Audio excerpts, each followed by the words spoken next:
Hello. I'm here. Hopefully the stream is alive. Let me quieten this down a little bit. Got a lower bit rate. My internet is about 10 times less strong. Sorry for being about a minute late, but I was making lunch. Got a penguin bar. Why are penguins' shops so busy? Because the fish fill it.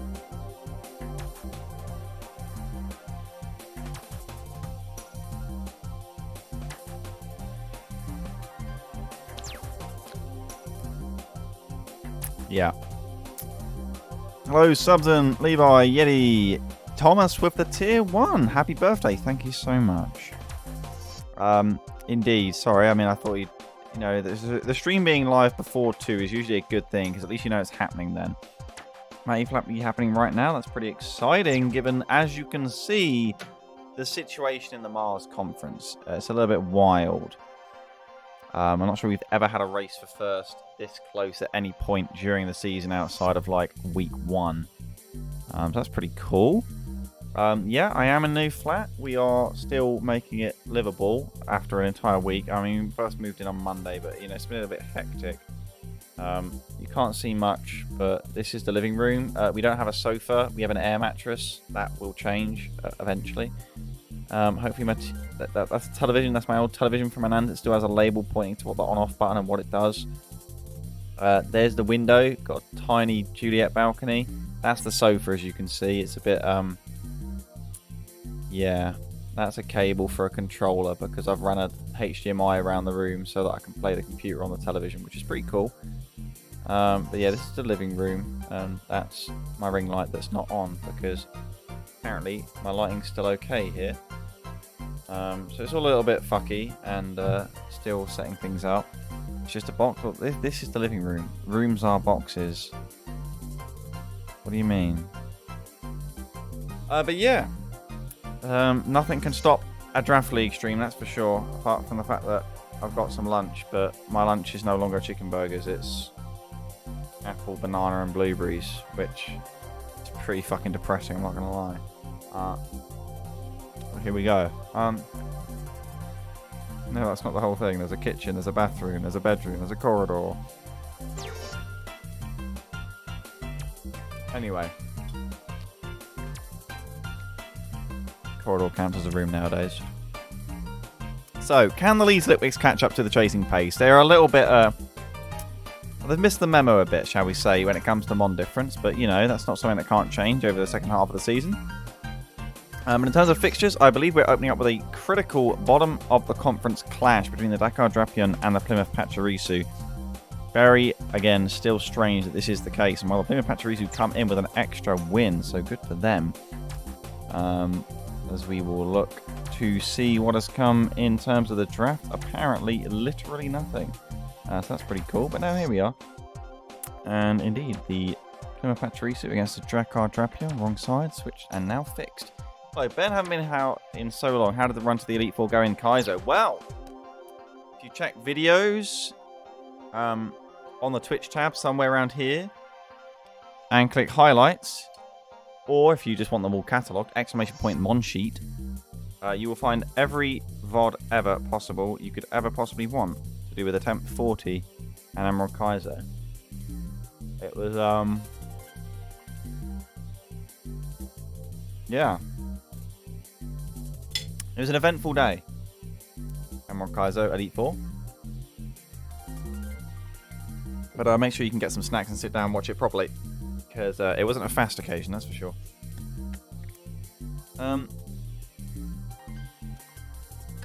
So this is an interesting game.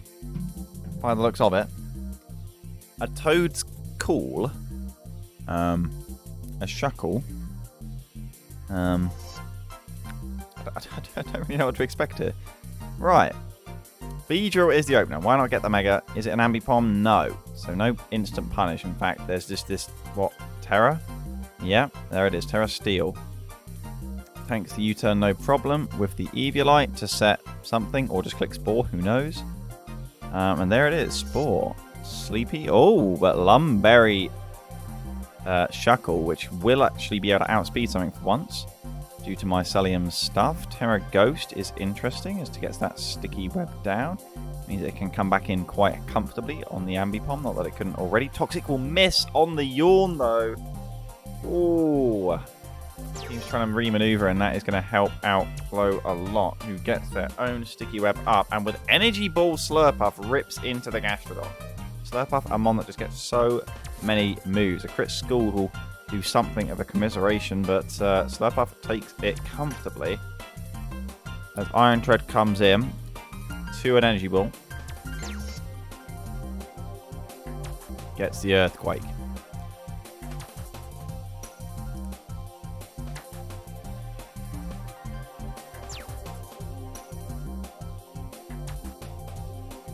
And there is the Rapid Spin.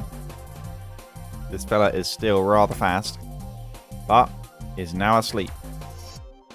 That Quark Drive consumed and done. Rapid Spin blocked by the Shuckle. The ultimate spin blocker. Foul play against Dwayne Johnson does 6%. Wow. Here, because you bottled F1. What happened? What was the banner? What course was it? How's the Wimbledon final started as well? You guys can keep me up to date with that.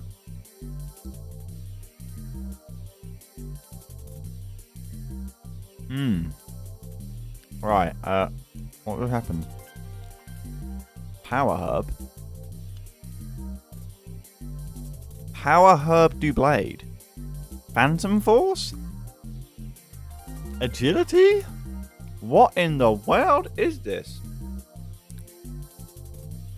This is a lot of speed. Are we going to see some Baton Pass action into something? Well, it won't be the Doublades. It's probably going to be the Hoopa. Here he goes.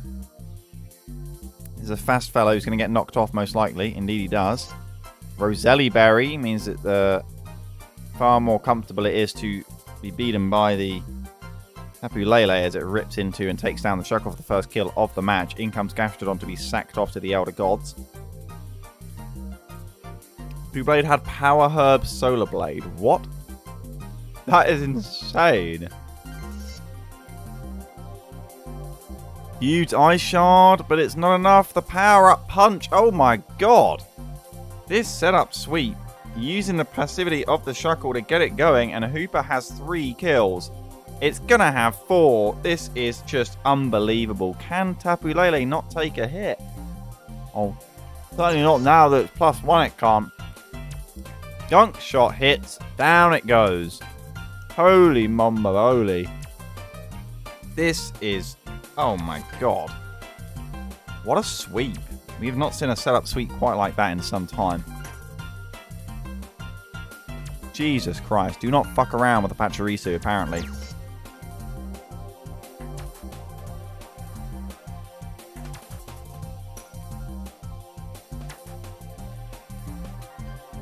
I mean, commiserations to Mojo. That's a 6-0, but there is no shame losing to that. Blow with the sets that nobody will be betting on. Okay. Our next battle is actually a top of the conference clash. We go to the other end to see the Merseyside Mimikyu take on the London Lunalas in an absolute showdown. I'm curious. Alakazam has come to trace any sand rushes from the Excadrill. Should be interesting, but I can't imagine it is Sand Rush Excadrill, given that Mold Breaker means it can probably deal with the Bollocks ability, whatever it's called. Purifying Salt. This is... where... the battle after this is a Boldore against a Noivern.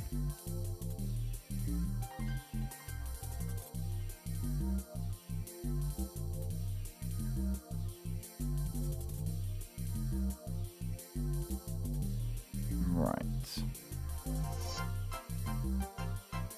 So, absolutely critical battle as I moved on to some sliced apple. Regidrago has come. What can it really do, though? A lot of special bulk between the Gigalith and the Hoopa.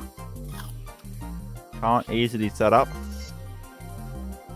In front of Slowbro or Vileplume, you just Strength Sap. Vileplume also helps shut down Serperior. The Zapdos is pretty scary for the Mimikyu. Alakazam's going to have a tough time getting going, it looks like, with Hoopa and Gigalith. I mean, it can hit a Focus Blast and do a lot, obviously. How does the Tinglu die is a big question.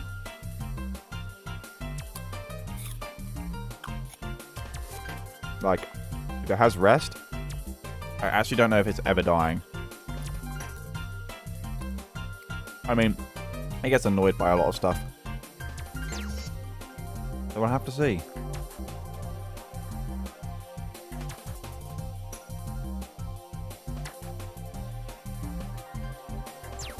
Here we go. Slowbro.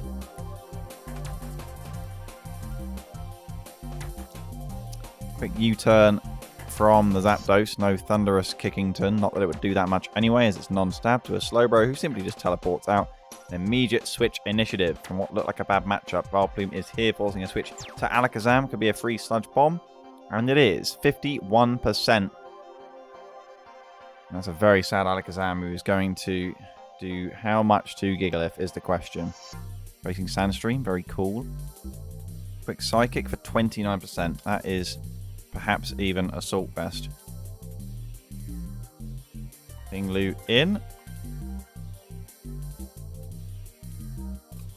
And there is the Toxic.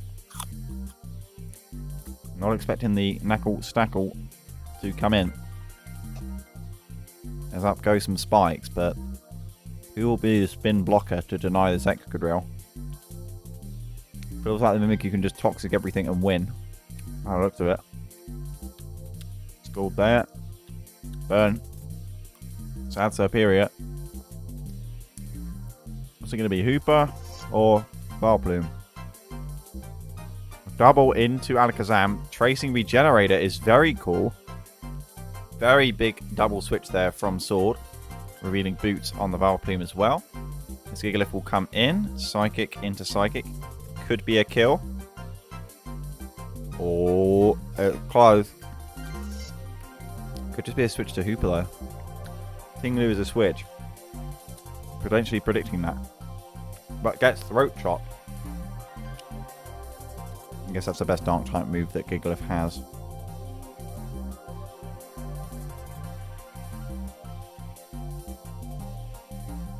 Earthquake not doing nothing to the Slowbro as a Toxic.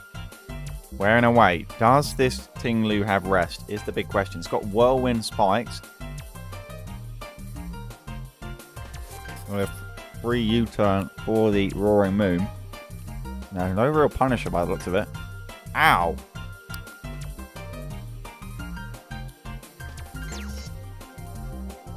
And Slowbro just comes back in. Sword is not getting anywhere with this. Toxic actually kills because of the crit. If that was the Rest, that's huge. But to be honest, I'm fucking glad because the battle might have gone on forever if that was Rest. Salt Cure there. That protective pads seemingly on the Hoopa. And Sword is getting turned inside out here. This is not close. It's a trouble when you feel like your draft is a little one-dimensional. There's the boost, but the Vileplume can surely switch in pretty well. Is it Hidden Power? Would it be Hidden Power Fire? Could be Hidden Power Fire for the Excadrill. Is it Covert Cloak? Sorry, I don't know the names.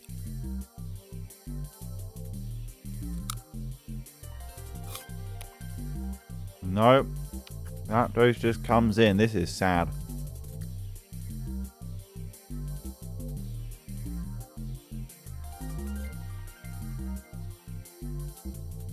Raybud, huge damage. Is that banded?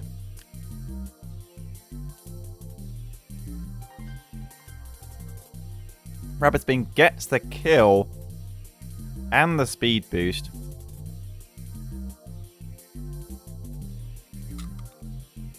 Iron Head. As the Dragon Dance comes through. But it's just outsped. Earthquake just kills. Well, well, well. In comes Knuckle Stack. Toxic misses. Choppleberry. Wow, this is comprehensive. Game 1 Djokovic. I assume that's on serve.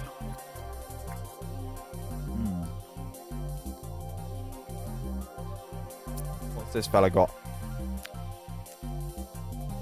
Ability to sub for free in front of the Knuckle Stack as it's with immune to body press and has the covert cloak for Salt Cure.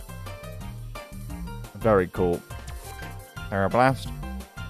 Always going to do a bunch to Zapdos and Tinglu. This is pretty flawlessly prepped from Rai. As one would expect in a big game. I just thought Sword might do something different. Seems like it's the same stuff. And that's what you get. Unfortunate. Could be a 5-0 by the looks of this. Grass did have a break point. Ooh. Interesting.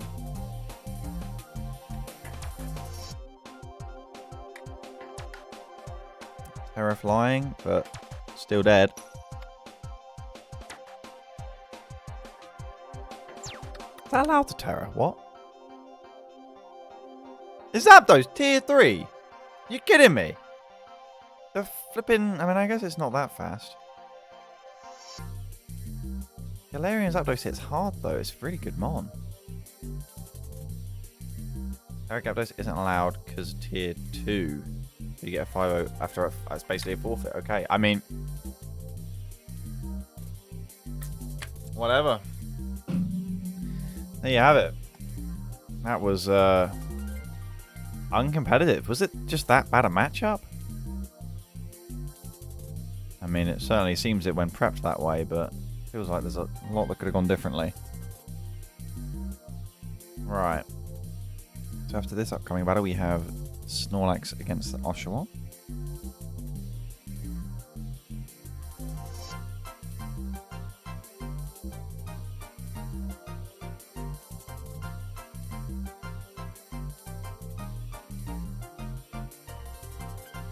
Hello, Atch. How are you? I love the way you decorated James's bedroom, by the way. I loved that. I even showed that to Lorna's parents. They loved it too. Absolutely incredible. Wait, that was Dan's bedroom. Oh, that makes it even funnier.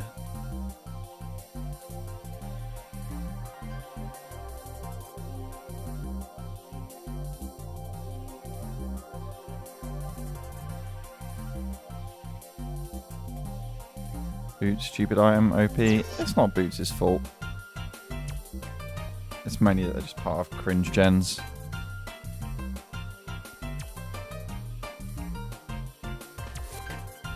Right. It's like every single time you switch in and there's hazards up with a Boots Mon, you have effectively gained another wasted turn by the opponent. It's actually crazy. Usually you have to get an outplay, which happens all the time in a battle, to get a turn's advantage. But every time you switch in with a Mon with Boots, you technically gain a turn.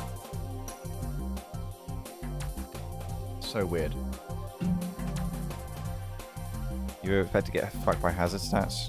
Oh, you couldn't get screwed by hazard stats because you didn't have to switch that much. I mean, you have Regenerator. What the heck is this from Levi? The Noivern have brought the Sliggoo Hisuian. I am ready for this. My body is ready. It switches into a bunch of stuff, to be fair. I'm excited to see what goes down. Certainly could be a good answer to X-Cloud, one might expect. Let's roll. The Bolt and Boldore open up a Azumarill as Tornadus is in response. Quick U-turn to get out of there. As in comes Venusaur. On a Whirlpool. Hold up. Is this a trap? It certainly seems it. Is this Sap Sipper Azumarill? But it's not going to take Sludge Bomb, surely. There's a knockoff. Gets rid of the Chesto Berry. As there is the Perish Song. Holy shit. Leads Azumarill. Perfect bait, but how can it take the Sludge Bombs. There is a Protect.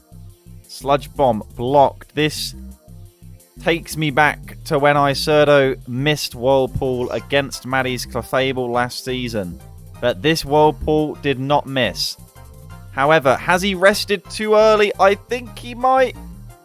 No, he'd just have to give up the Azumarill for the Venusaur. Or does he? Switches in Tangrowth? Whoa, why wouldn't it be the Skarmory? What the fadoosh? Huh? I mean, it's dead anyway. Okay. Isurdo felt bad, so decided to throw Tangrowth under the bus.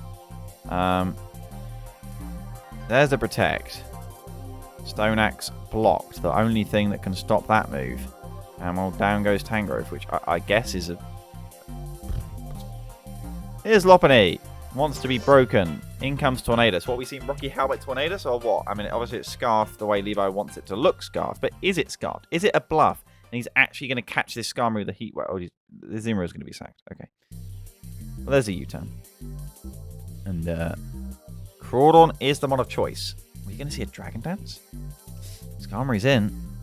This is brave. Sword Dance. Alright, I can break the Sturdy, perhaps, or get close to it. Brave Bird actually outsped, meaning that Crabhammer could kill here. And it does. That Life Orb? It is.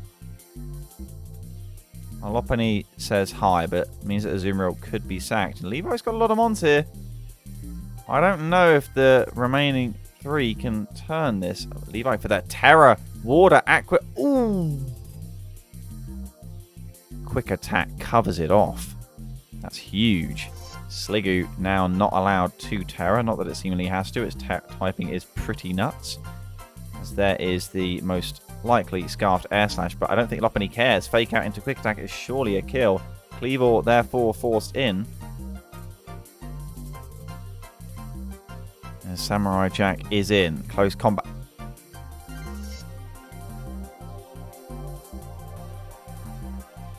I, for one, am happy to just ban Mega Lopunny since it gets given close combat and U-turn. I feel like it's just not okay.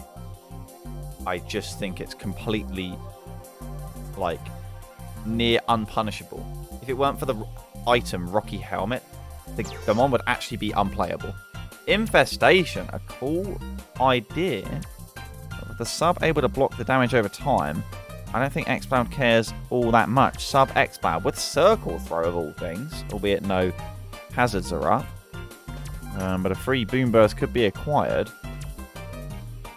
Actually a 50-50 roll in the close combat. Yeah, I mean, I imagine you would have counted. I was kind of surprised you stayed in if that is a outright kill. And suddenly the battle looks so much harder. Poor Levi, granted. It's wild for my Surdo to almost... I mean, maybe it's Scarf Raikou. I just, like... How does Lopunny lose this battle? It can single-handedly just kill all the 4 remaining mons, basically. It just has to get in on a fake out for Tornadus. It's rest from the Sliggoo, and this X-Cloud will get a lot of leftovers recovery as Tornadus comes in on an Earthquake. So it's you would assume Boom Burst the last move. Interestingly physical, though. Maybe it's a physical normal type move. Terra normal. Here it comes. U-turn breaks the sub. Into Sliggoo we go. And it is Boom Burst. Well taken by the Sliggoo as the 2 mons continue to stand off awkwardly. Will we just see Isurdo go into Lopunny? Well, Tornadus comes in. Substitute goes back up. Alright.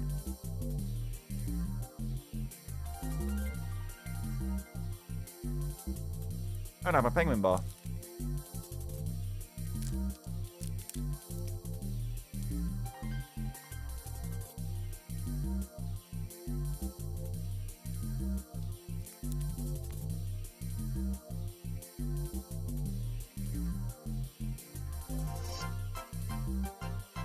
I'm assuming this is a sub-circle throw set. To take advantage of hazards that Deoxys hasn't set yet. And Skarmory. Whoa!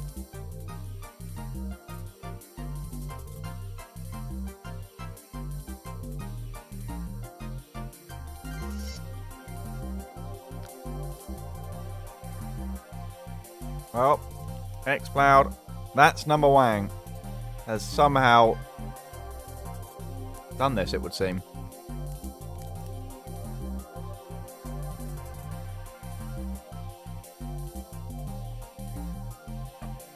bin is over there. I missed the bin that's on my computer.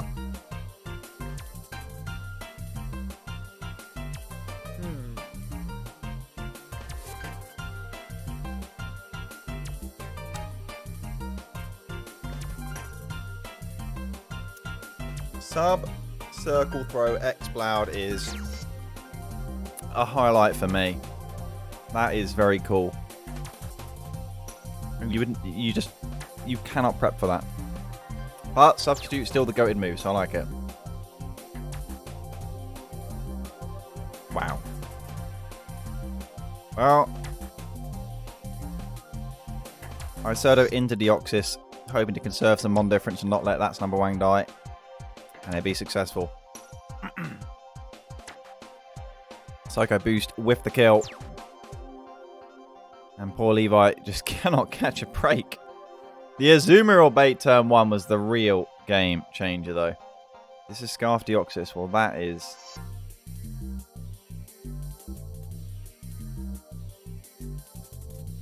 Okay. Right. Okie dokie. We have got the Sleaford Snorlax against the Ontario Oshawott before the Jersey Jolteons face off against the Scotland Samurott.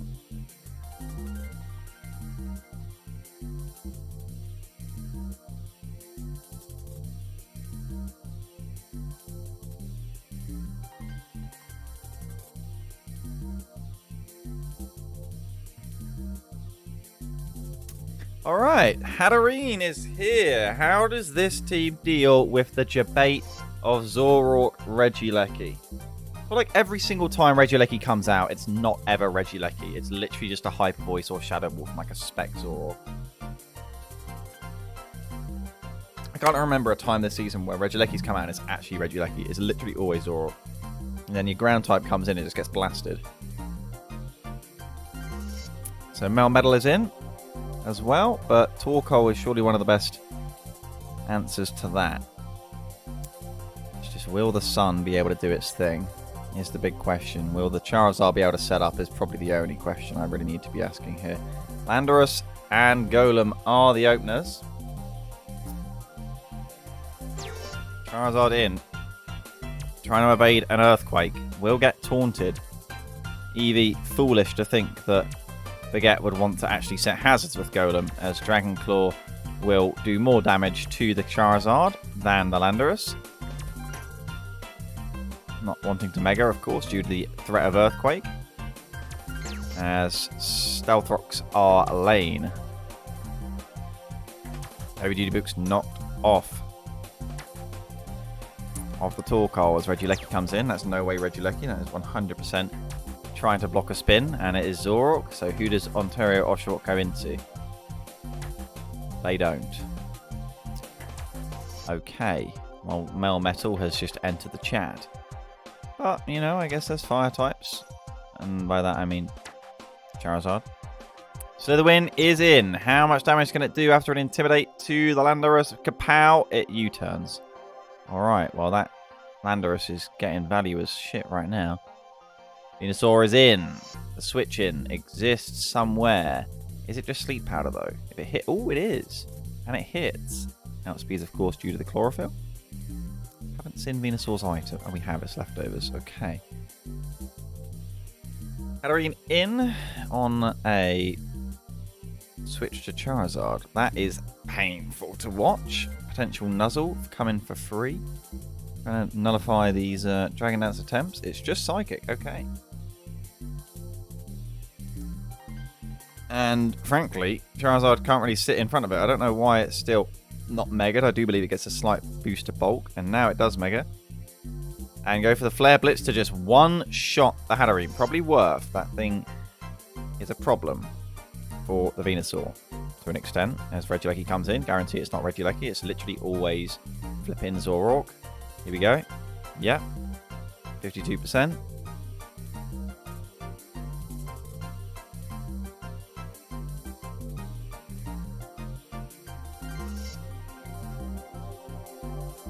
Golem comes in. Can it tank the hits? Eevee seems to think so. In comes the Landorus. on a Sucker Punch. Cool idea for Golem, as Zard is sacked off. Correct play in that scenario. I just don't think Baguette can get out of this, I'll be honest. Maybe Mew attempts to pass to Golem. Well, we're going to see Slitherwing coming. I don't know about what it's going to try. It's going to die. Okay, right. I mean, that is one of the scenarios that could have happened, and it seems like it has. Joy Scarf, Slitherwing. Cannot kill the Landorus. Djokovic 3-0. Oh dear. Wow, I guess he just broke the very first service game of Alcaraz. Golem in. Well, I mean, Melmetal has been waiting in the back. This is sad. I feel like this is banded again. Yeah, it is.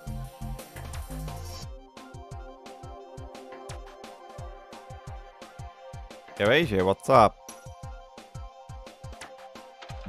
25 months! Yeah, I say you can cancel that sub if you want. I'm not putting out enough content for it to be value in my opinion, but I appreciate those of you who still think that. Flash Cannon Mew. Alright. Yappers. This looks like 5-0 to me. I don't think a Golem can kill a Melmetal. Even with a band. Twig actually guard. Oh my goodness. Bye-bye. Ooh. 5-0. And the Sleaford Snorlax train keeps on chugging. What a run Eevee has been on. And it is only continuing at the moment. But here he is. Our boy, Actional 2. Who, since great surge and fear around the Jolteons early on in the season, has since sunk to a slight shadow of that reputation in terms of what I've been seeing around the grounds. But he's still the star of my heart. Can he beat the Scotland Samurott, who have not struggled to find wins in more recent times? You were 4-0 once upon a time. Well, you know, I wouldn't say you're underperforming based off my preseason predictions. And, you know, I like it when people perform to my preseason predictions. It makes me look smart. I can't ever feel smart, but I can look it. It's now 4-0 Djokovic. Oh my fucking god. Broken twice. Alright. Maggie Alcaraz a little bit scared. They're doing the thing. And so Sarka's sub with Prime and Atcha's sub with Prime, and there's a scam train. Please do not. Oh my goodness. So the rain has come to play. Moltres has as well. I can only assume that is Scarf Hurricane spam in the hopes of taking advantage of something. Will Magnezone be running Thunder, or is it simply there with some funky set to try and take advantage of trapping the Ferrothorn? Atch should know this, and you would expect a Shed Shell on the Ferrothorn. The dance of mind games continues. Fake Out from Medicham can buy time, but outside of that, I am curious. Is it Rain Dish? You would assume Rain Dish Tentacruel. I'm excited to see as Pelipper will lead and catch a Magnezone to the face. It's a hard switch to Swampert. Hidden Power Grass. Hyper Beam! Cannot quite kill. Imagine if it was Analytic. Jesus. Swampert able to pick up the kill. Correct play from Match 2 Waterfall, knowing that the Magnezone could not retaliate even if it did stay in. Medicham in, looking for the Fake Out cleanup. Will it catch a Ferrothorn to the face? No, it's a Draco Bish. That says, hi, I'm Scarf. Let me Vicious Rend your fucking face. And that's exactly what he's going to do. Where is the switching? Where is the switching? It's raining, and Vishy Sunak is angry. There's policies to pass. Tentacruel is in. Bonk! That's 79%. Is it Rain Dish? Not that it matters. It's Black Sludge. It's not Rain Dish. I'm sad. Well, it's dead anyway, so it doesn't matter. Techo Time 3 goes down. 2 down for the Samurott. As in comes this. And Terra Grasses. Play rough, but it doesn't kill. It hits like an angry, grassy puppy, and Vicious Rend still. That's 62%. As Vishy Sunak finds himself a bit outsped, Ferrothorn will come in. It's a beautiful opportunity. Do you bother to set up rocks when it could just be heavy duty boots Moltres, or do you just pivot back into Pelipper? Moltres will come in. as expected. It's Leech Seed. Alright, fair enough.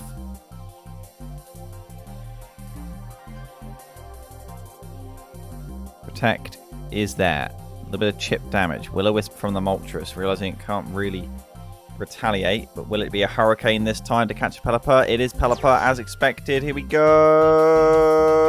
It's Will-O-Wisp. Okay. Okie dokie.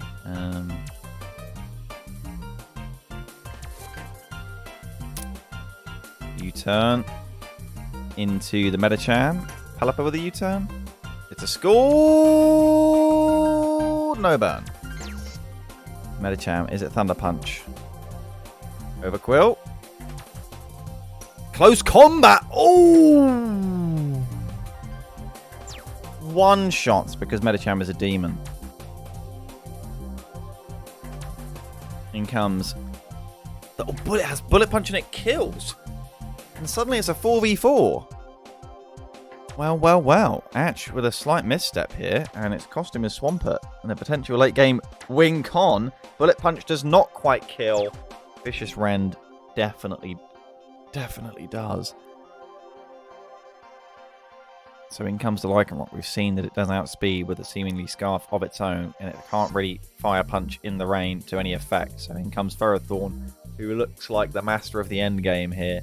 And with more mons to switch around with, this should still be in the bag for the Jolteons, and it's an absolutely critical win for them to try and stay in this playoff race. They'll get the kill with a Body Slam, and by that I mean Body Press. Moltres. Just U-turns. Atch stays in. Absolutely alpha. Why not at this point? Leech Seeds the Latias, which is a critical thing. Could indeed be Techo time with the Calm Mind.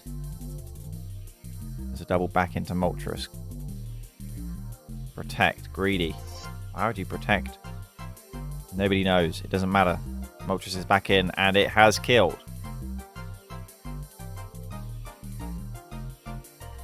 Is Pelipper.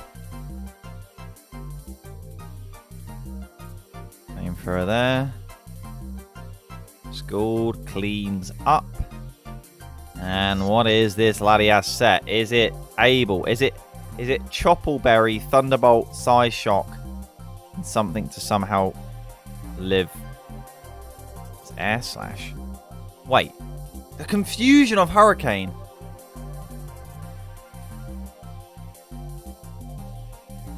This is Scarf Air Slash. There's a chance, but I would suspect it dies to Sucker Punch of the Toxicroak. Here comes Dracovish. We're going to find out. Is it Scarf Latias? Confusion ends. It is! Does Toxicroak have Sucker Punch? Toxicroak definitely has Sucker Punch. This could come down right to the wire here. And it certainly has. It has Sucker Punch, and it does kill. A close 1-0 with a little late scare there. The Scotland Samurott nearly whiffed the comeback. Will be a 1-0 scoreline.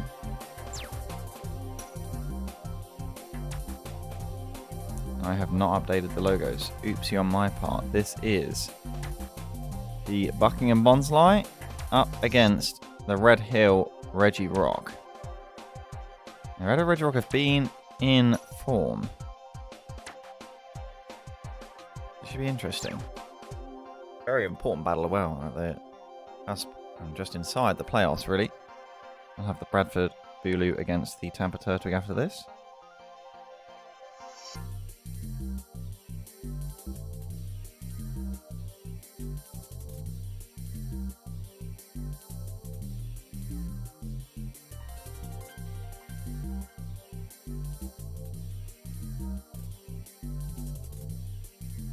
Okay.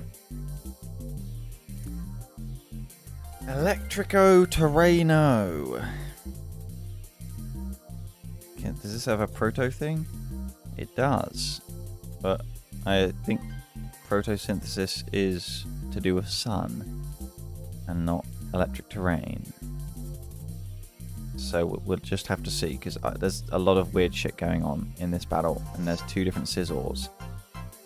Matty Flupkey replay is there. Oh, cool. We'll get to that after the next couple. It It's a perfect lead from Vex, forcing a switch into Sizzle, which will give him free U-turn initiative, one would think. He goes straight for the Trailblaze, though, which is brave. Does this have Terra Blast, Terra Fire? Rotom Wash predicting that exact move. High Jump Kick was the play, though. There's another Trailblaze for this scary... Ooh, Scarf Rotom revealed. No Scarf Will-O-Wisp then, as Sizzle comes back in. Power Whip. Imagine this was Terra Fire, Terra Blast with another Trailblaze there. High Jump Kick just trying to chip away. U-turn is the move. Flygon is in. And a Scarf Flygon as well, one would assume. Vinci catching out Vex here. Scizor is in on a Sneasel that...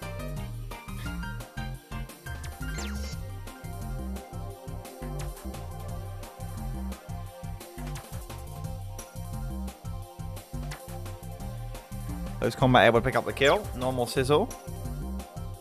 Doing the bits. In comes the Fire Punch, and it just kills. It just kills. There is the Tapu Koko Flygon still the potential Terra in the bag to try and counter Raichu later in the game. Or even Sneasel, Ice Shard. Heatran is here. Tanks these hits, no problem. As Gallade comes in on a Earth Power. Okay. Next, be quite happy with that. I don't think Vinci has to take the risk. He has a heavy lead at the moment in this battle as Terra Fighting Protect is there. Ooh. And Vex is being taken to the cleaners at the moment. What can this thing do to threaten Clefable? As it does indeed come in. A crit would certainly help. Does it have Poison Jab? Does it even kill? Oh, Tapu Koko's there. And this is such a hard spot for Vex to play his way out of. I think he needs a misplay from Vinci. Toxic is there from the Fable, who does give up its life for that. We'll get a little Protect off. Is there a cheeky Brave Coco switch? I certainly wouldn't expect it. Might see a Heatran or a Rotom. We do see Heatran come in. Crit Volt switch. All the crits for Vex right now. Trying to get him back into the game, but it's a tough one. All the Protect to try and stall out turns off terrain and scout choice items. Cringe House Tour when? I can't really do a tour. Maybe when Lorna's out. My heart rate monitor and Emrakaizo would it would have broken. I was on death's door.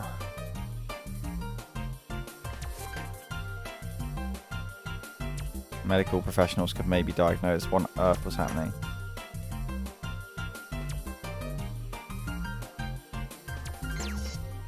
Rotom is now able to die. It's kind of strange. Flygon's here. Is this the Terra? It is not.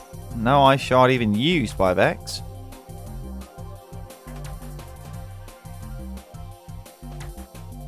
And down goes Coco. So in comes the Raichu. Fable can just be sacked. Fruit Bonnet hard switch. Vinci confident. And I can see why. No damage. Sucker Punch. Oh. Nasty plot. Oh, shit.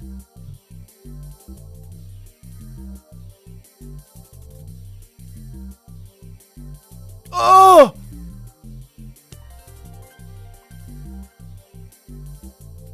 Doesn't kill. Oh my goodness. How many Sucker Punches? 5. Go for it.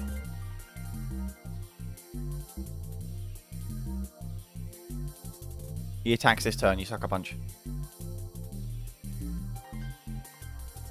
Vex. Trying to stay cold. Can he do it? Oh, he's being called by Finchie. who gets the spore. And down it goes. Scarflygon cleans up with the terrain.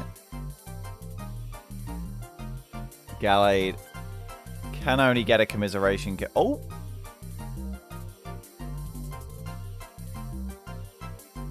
Ice Punch.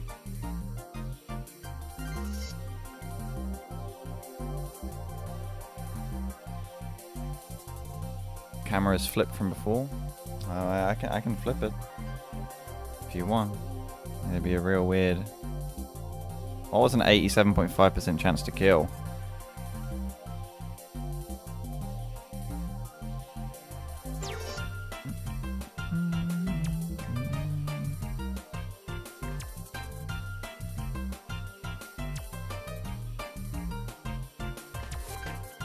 What was an 85% chance to kill? Was that the 1% live?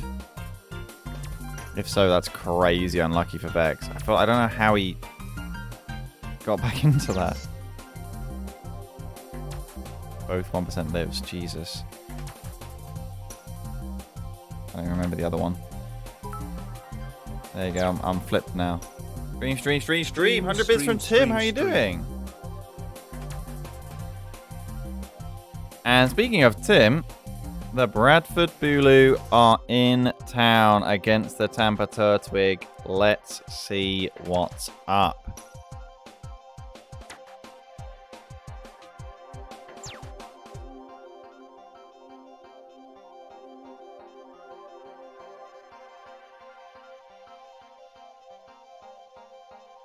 Okay.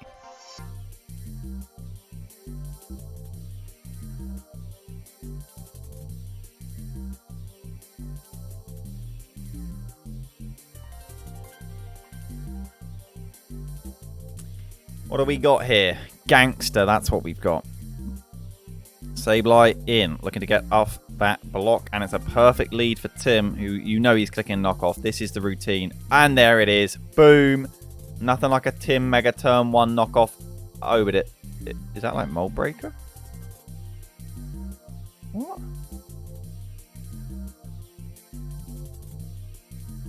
It has Mold Breaker built in?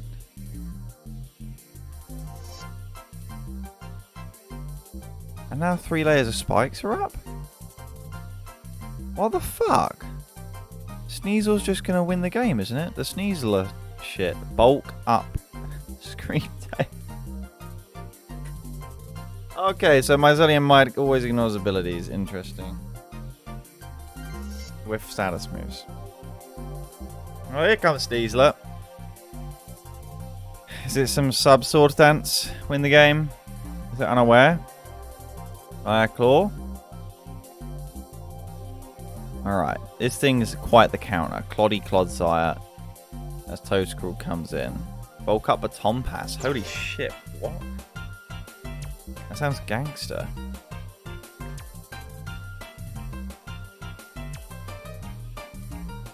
Knock off. We'll get rid of a leftovers for the Scream Tail. And despite the spikes, Tim is holding in here at the moment.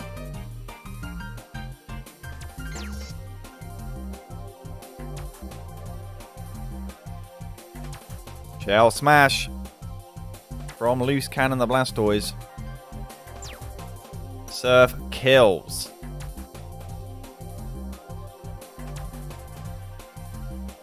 Kartana in. There's a Terra fighting. Leaf Blade kills still. Despite it being neutral. Gangster. Was Terra fighting the correct type? In hindsight. Thanks to that defense drop. Kartana still kills. Well, Rotom Heat is going to overheat. And of course, Scream Tail is going to live it. But can it live the second hit? I'm not so sure. Luke reveals that he's not choiced on Rotom.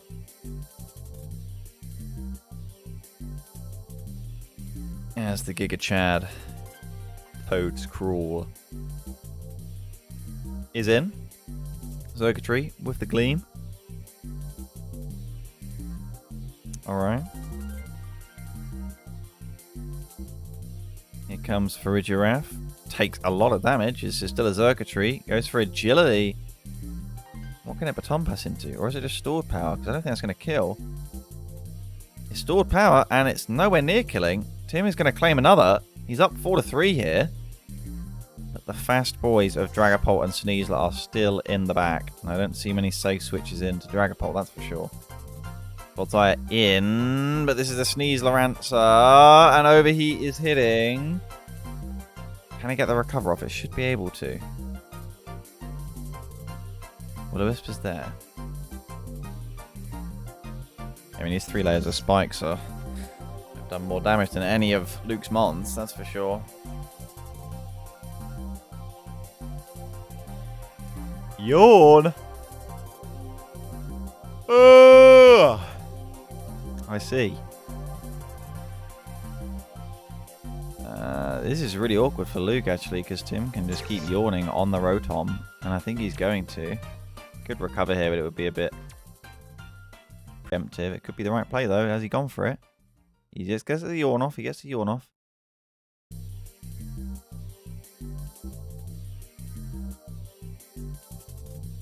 In comes Dragapult.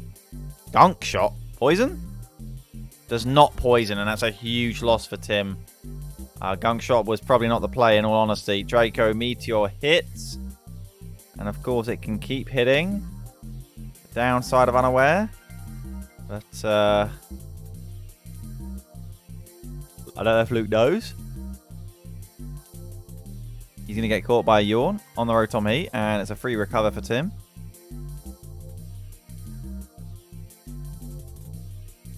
Lord Zaya is just existing here. The issue, of course, is that Recover does have a limited amount of PP. There is still 6 more, though, and I can certainly see all of them being used. Luke tanks the sleep on Rotom. He's like, fuck this, I'm done. But a switch into Kartana. Can it one-shot Sneasler? Smart Strike. 80%. Pops a Citrus Berry. That's game. Kartana goes down. And, yeah. Arcanine's going to come in. If only this thing got Accelerock. It's gone.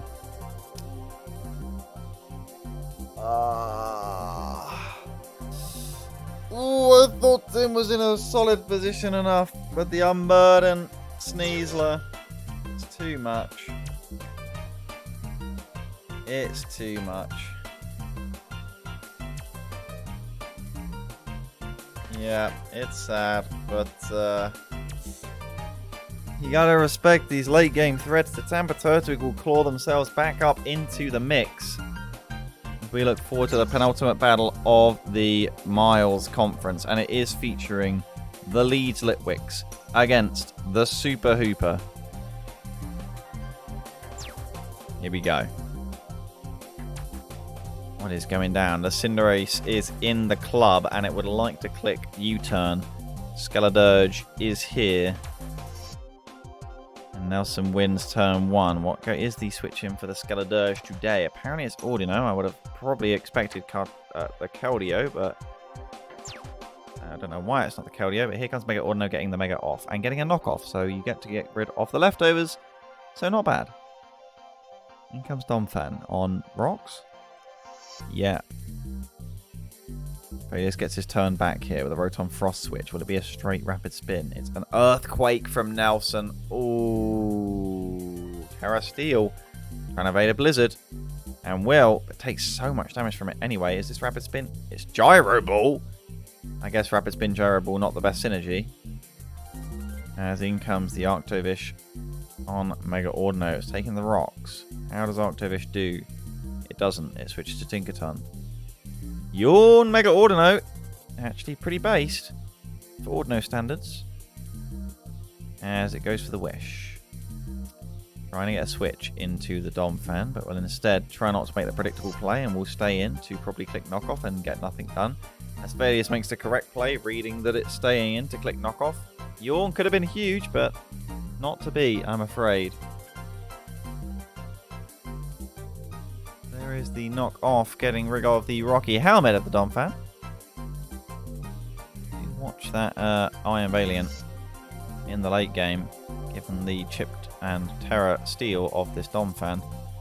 Rapid Spin is here. How much damage can it do to the Arctovish? It chooses not to. In comes Audino. on a Vicious... 51%? This move, that's surely... It's not even banded. It's just Vicious Rend. What the heck? Is this Mega Ordino just got no defensive investment or something? What the fuck? Right. Well, here's Keldeo. On a Terra Ghost. Trying a Secret Sword. Substitute, though, from Nelson. Well covered off. We'll get Freeze Dried, though. And this is just a disaster. He can't... He tries to air slash flinch, but... Freeze Dried... That is hilariously low damage, but it still doesn't matter. Leftovers. This thing has leftovers.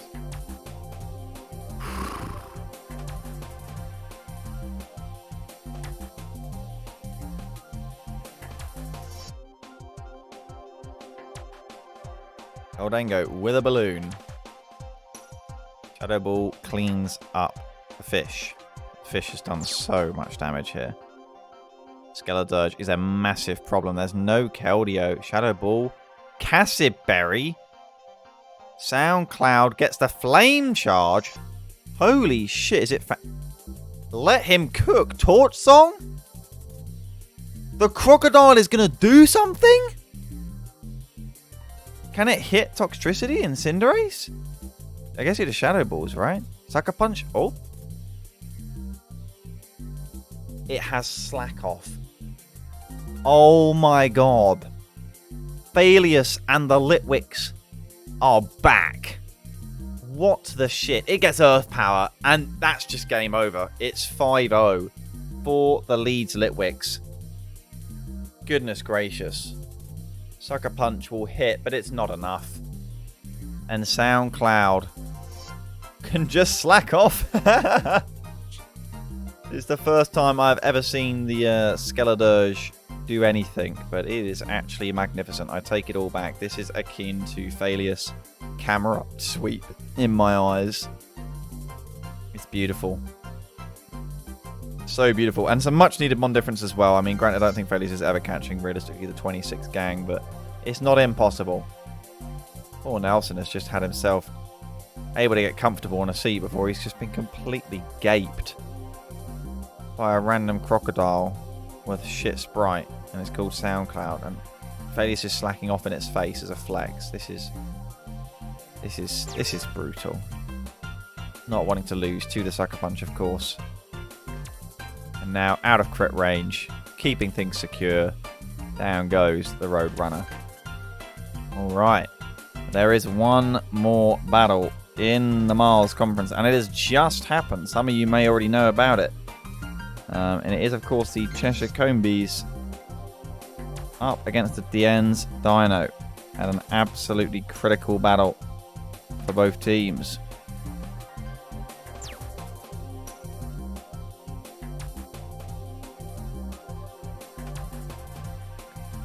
As you can see in the conference right there, two of the top 4 teams only separated, of course, these two teams by literally 1 mon difference. Here they are. It is the Cheshire Combees on the near side with their Glaceon. Can they deal with the numerous threats? What tricks do they have up their sleeve to deal with this very in-form and strong Dien's Deino side? Well, it's a Meowscarada on the lead, and a lead Ditto. Could this be a speed tie? It's a Talonflame trying to punish with a U-turn flame body, quite possibly. Will it actually get it, though? Or is it Gale Wings? Well, it's blocked there. Oh, my goodness. It's flame body, and it procs. Absolutely insane. Maddie just getting so hard punished. Does Glaceon have Heal Bell? Even so, that's a massive moment. As the wish goes up on a chilly reception. Will he look to get off the early heal belt? It looks like he does. Glaceon comes in, but it's going to be a free switch in for, I would assume, Excalibur. I didn't really know what it was going to be honest. There is the heal belt. Okay. So it is switch initiative to Flupkey after the first 4 turns. It is a toxic Florges, granted. As a double into Orthworm, punished by the Talonflame, who can potentially U-turn here to maneuver further. But we see a Terra fighting. on a fire spin. Hold the front door. The trapping moves are coming to town today. Rocks go up. And this is a surely very dead Orthworm. Well, in fact, maybe there's just no real attacking moves on this Talonflame. And Taunt ruins the attempt to set up of some more spikes. It might even be Defog as well. It is. Full-on utility Talonflame. Taunt, Fire Spin, Defog. And what's it got? Surely it was made for this moment. There is Fire Spin just to keep on working away, realizing that it cannot take any fucking damage from this Orthworm. And poor Maddie cannot catch a break here. He's trapped. Has he gone for the rocks? Will he get them up here? Not that it really matters because it's always going to be defogged away. Perfect set from Talonflame here. It's a disaster for the Cheshire Combees, who are a mon down when they really need to be mons up in this fight. Rocks will go up. He will not die to Fire Spin though, which is really sad for him. He'll keep the switch initiative available later for a potential sack, but now Fire Spin on the Glaceon. There is the Wish. Maybe Baton Pass, but Baton Pass would, of course, mean Fire Spin gets passed and it won't work with the Taunt available. And with Roost there, this is a bit of a perpetual. Roost only with 7 PP though. Wish does have the 16. Maddie does win this trade. And Flupkey will know this and eventually be forced into Baxcalibur or Florges.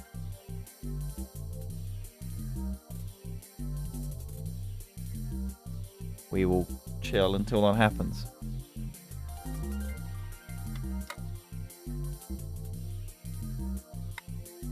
He's not forced in, by the way. I'm completely wrong because this Talonflame is faster and does have Taunt! Crit Freeze Dry. It's going to bail Maddie out of jail and the battle is back on. A massive crit. Substitute from the Baxcalibur. Okay, Icicle Spear will clean it up and down the town.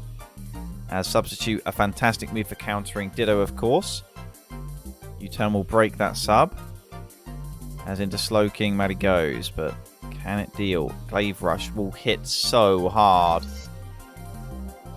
I'll be wishing he went back into Glaceon as the Substitute will go up. Slowking will simply stay in and Chilly Reception.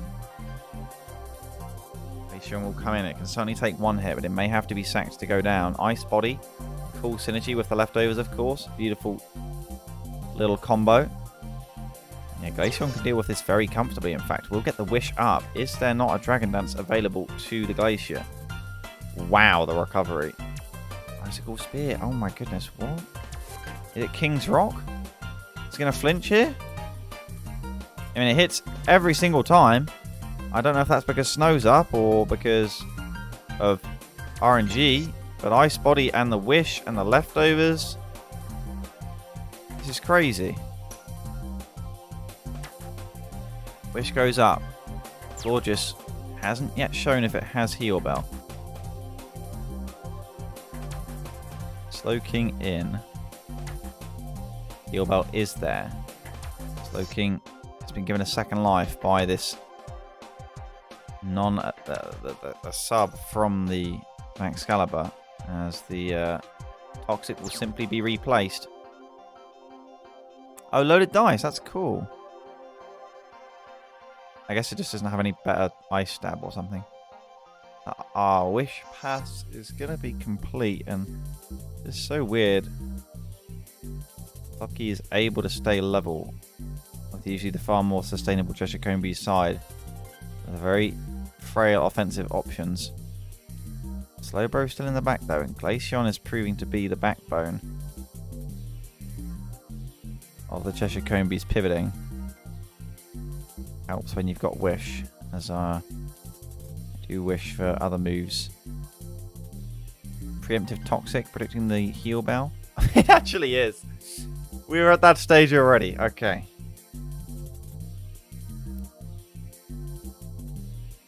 Big flex from Maddie on that turn. Psyshock as a crit again for Maddie. Moment, things feeling a tiny in his favour simply because of 2 crits, really. Rocks do go up. Galarian Darmanitan. Do expect that Scarf, as always. It's going to be forcing a switch. Can Flupkey to stay in with the Terror. It's going to be Baxcalibur. Expecting a potential U-turn, but simply Icicle Crash will hit it. Slowbro going to be forced in here. Maddie could switch preemptively and does so into Glaceon. Very aggressive double. And it's a perfect one. Flupkey, of course, technically the one doing the doubling. Glaceon not having to run boots because of the constant snow due to chilly reception. Forcing switches into Florges. But the wishes kind of have to go up and delay Maddie's tempo because the rocks would otherwise kill the Galarian Darmanitan. He's trying to be offensive, but the problem is his trap doesn't really let him here. And Flupkey's Florges Slowbro Claw is very happy to sit here and make this a painfully long battle. But it's such a tense one as well. Chilly reception. As Meowscarada comes in, can Flupkey reveal that he is indeed Scarf, or do we see the Ditto now able to come in? Ditto far more expendable than the Darmanitan, at least at the moment. This, I'm expecting a speed tie, I really am. It is! And it's won by the real Meowscarada. Oh my goodness. That is wild. You know, you do expect the Scarf Meowscarada to cover off the Scarf Darmanitan. It's probably correct that Flupkey wins that speed tie given the crit on the Talonflame, but this has just become so difficult for the Combees. Oh dear. That's why you got to run quick Claw Ditto. Right. There is the Mega Slowbro, and the Calm Mind has begun. What does Bennett have? I am sure that is built for this occasion. Or just comes in on the Chilly. Or the Toxic, I should say, as it's maybe not Rest Talk Slowbro. But of course not care about the Toxic.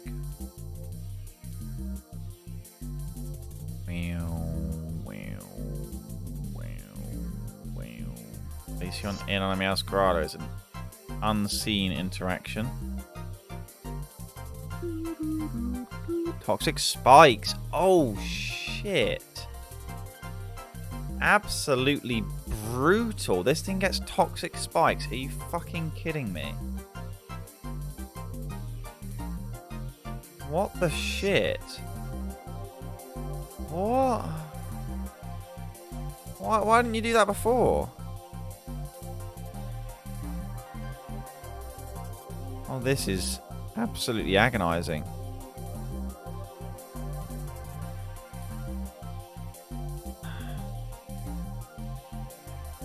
Game Freak does love their weapons to be broken. It really, really does.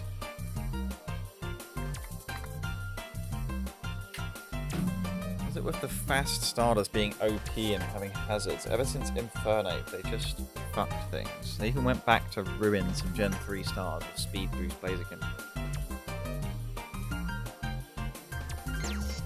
I mean, just sad.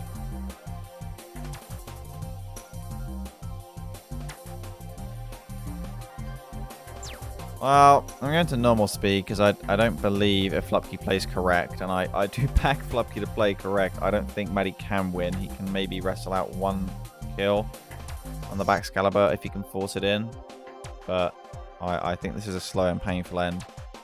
He can play how he wants. We do see the Bennett come in. Glaceon was boots instead of leftovers. Yeah, no, that's true. It would extend the battle a lot more. But the problem is Glaceon can't win the battle. And everything else would have to be boots, and that's just not possible.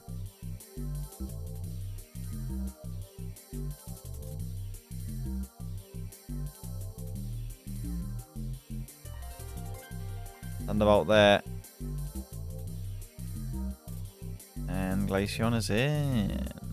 Toxic again.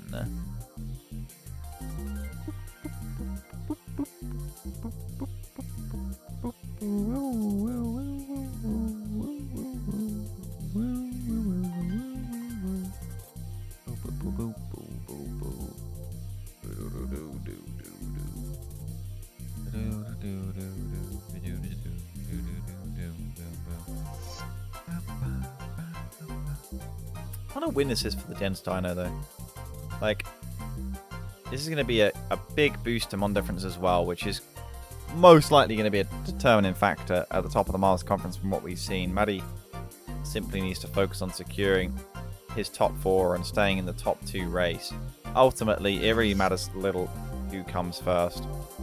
It is about the top 2, but right now Flupkey's putting himself in commanding position for at least one of those. Yo, Casper, how you doing? Good to see you.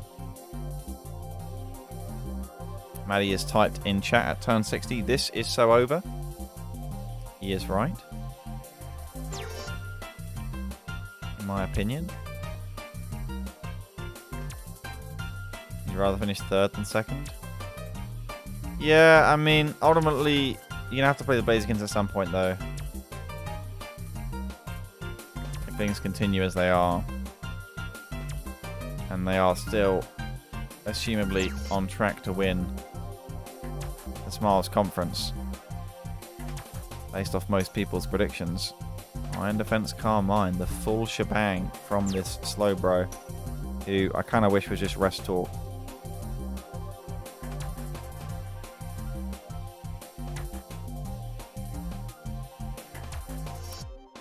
And it's going to be 5. It's going to be 5-0. Oh, the Gens Dino.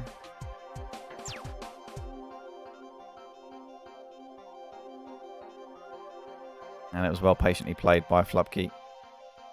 Big moment with the flame body, of course. But the main defining moment that I felt the battle was always going to come down to, given the 2 teams that actually came, was a speed tie between Ditto and Scarf Meowscarada.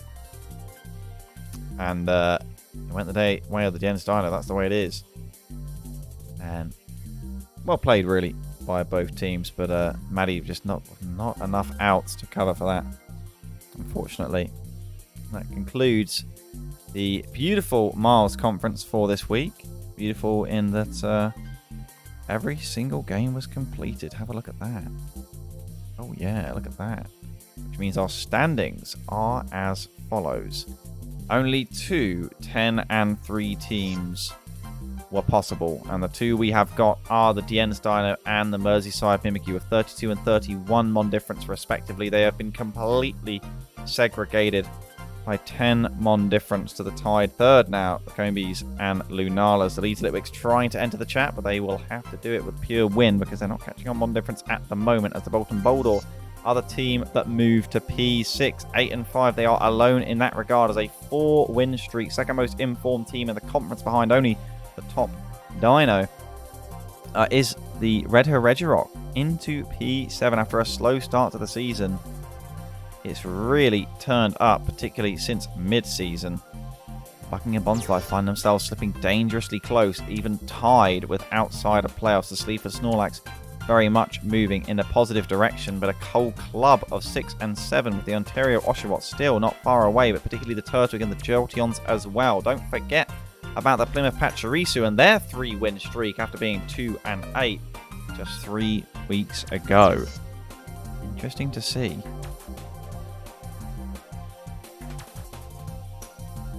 Alright, the Smiles Conference.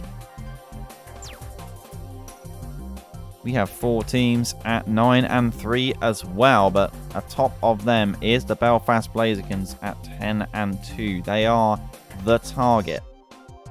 They play the stock market of Starmies as one of the games we will see. Our featured matchup, of course, the Liverpool Litten against the Portishead Ponyta. That'll be the final matchup of the stream. We look to get into the fixtures. What have we got? We've got some missing. Okay, sad times. We will start with the Dutch showdown of the Jolteon Entei against the Amsterdam's Aggron. And I look forward to it.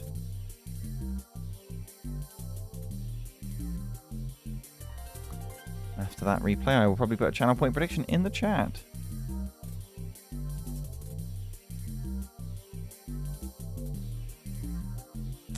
We have, of course, the Aggron on the near side. And the Jolteon Entei on the far. Cat has been vibing, more so this season.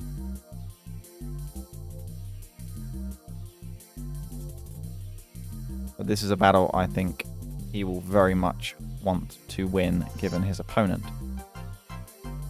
And I'm expecting some content.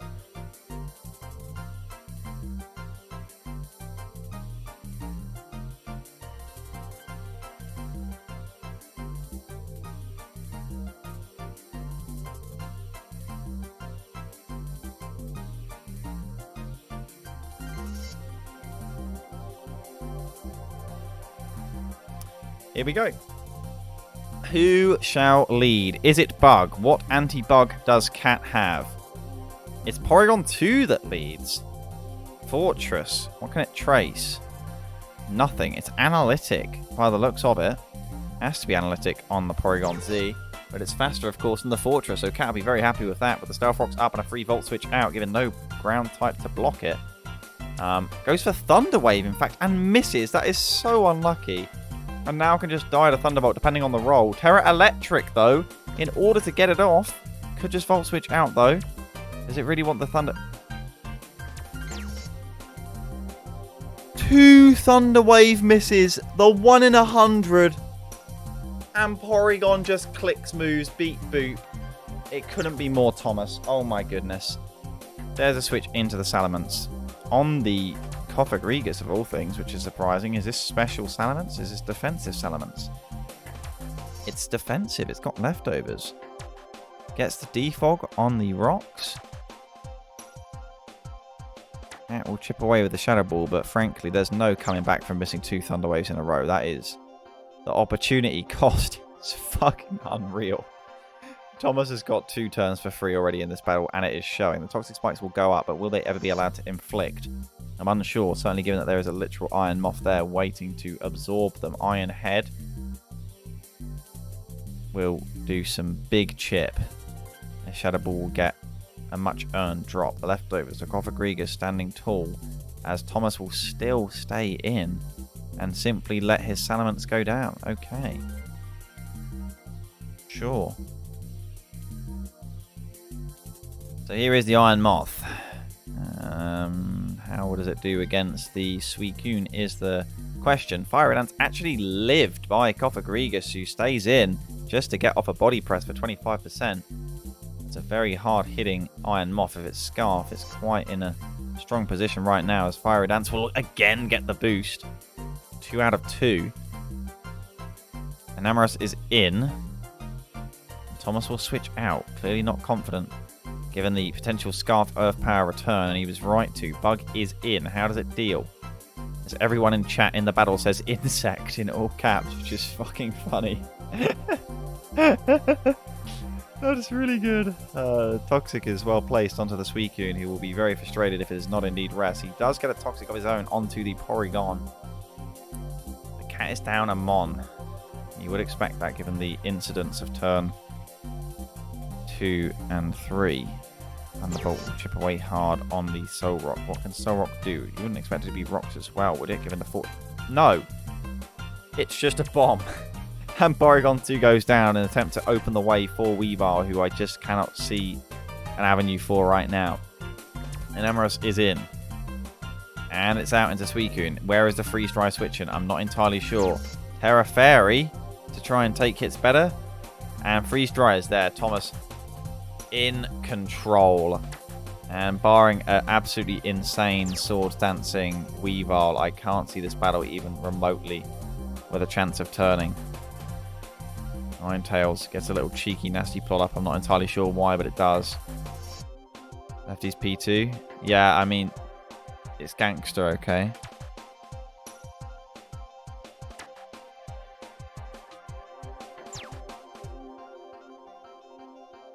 And Amorous is in. It lives. And I guess if it's Scarf, it's going to do... It was never Scarf. Wow. Okay, I mean, okay. This is... I'm not going to think about this too much. It's well played by Thomas, and that's what needs to be said. The Amsterdam's Aggron continue to keep themselves, as ever, in the conversation. But can they ever win the argument, is my question. Can they ever get across that line? Because they always seem to fade away towards the end of the season. But this is still Thomas' time. And this season has not been the Entei's time just yet. Berkshire Bellossom against the Irish Inkays is where we go here. What can Annihilate do today?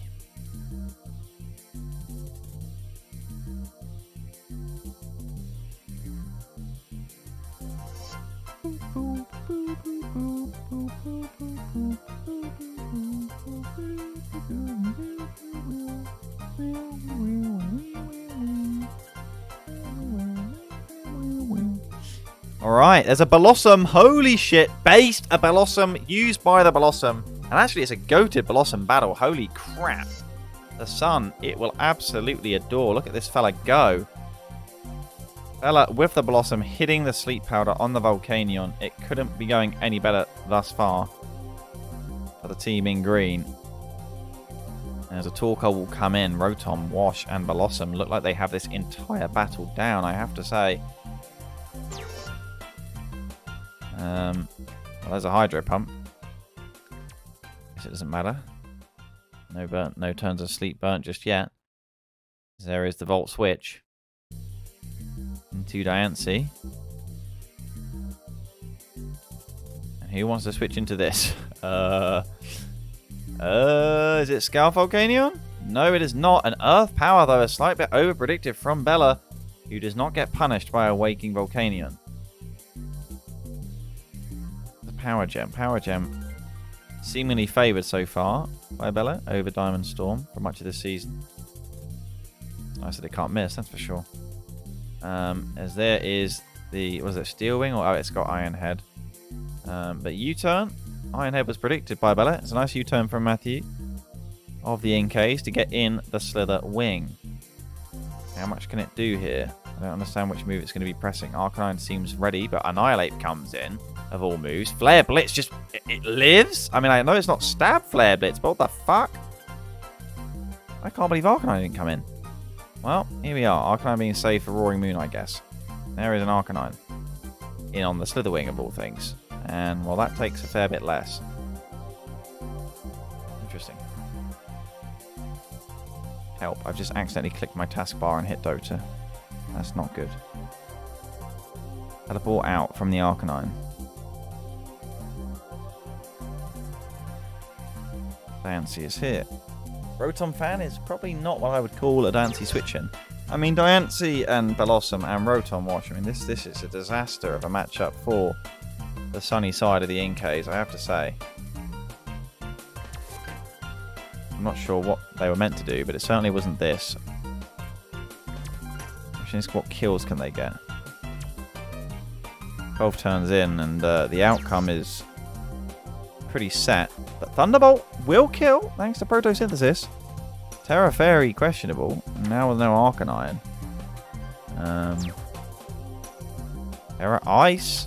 Hold the front door, but it's faster still with the Chlorophyll.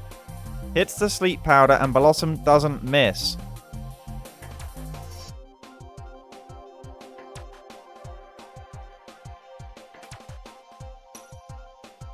With a Dance.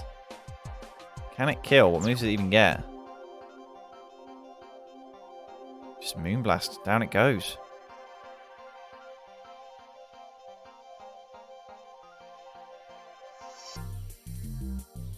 Torkoal in. Diancie's here. Yawn bounced back.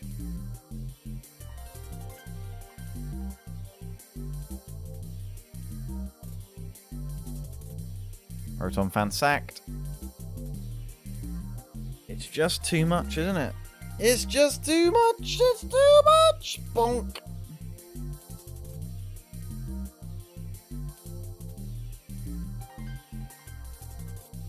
Iron Head, clonk.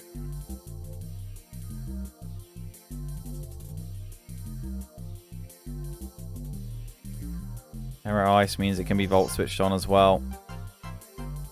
In comes the Diancie. Will Roaring Moon get a kill for consolation's sake? Is the question.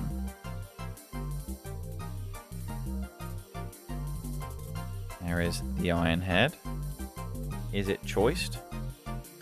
It seems so. Okay. Alright. That was well played by Bella. The Irish Inkays cannot catch a break. So our next fight will be the Storkmarkner Starmies up against the Belfast Blazikens. 5-0.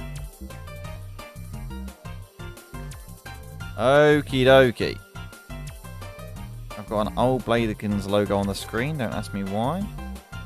Oh, this one's huge. Okay. Raichu has come to the occasion. And there is no ground type. So Hazard's really needing to be of effect for Captain Pudding. But the Charizard is understandably there for the Rabombi. So we'll have to see. How does Zapdos die is the big question for me. As Miascarada, always at risk of that static on the U-turn, is going to make it seriously annoying, even with knockoff. Every time it tries to knock off the Goldengo, it's just looking like Static Town. Yes, you can expect Heal Bell on the Screamtail, but that's just time for Tentacruel to come in. I mean, I guess Screamtail is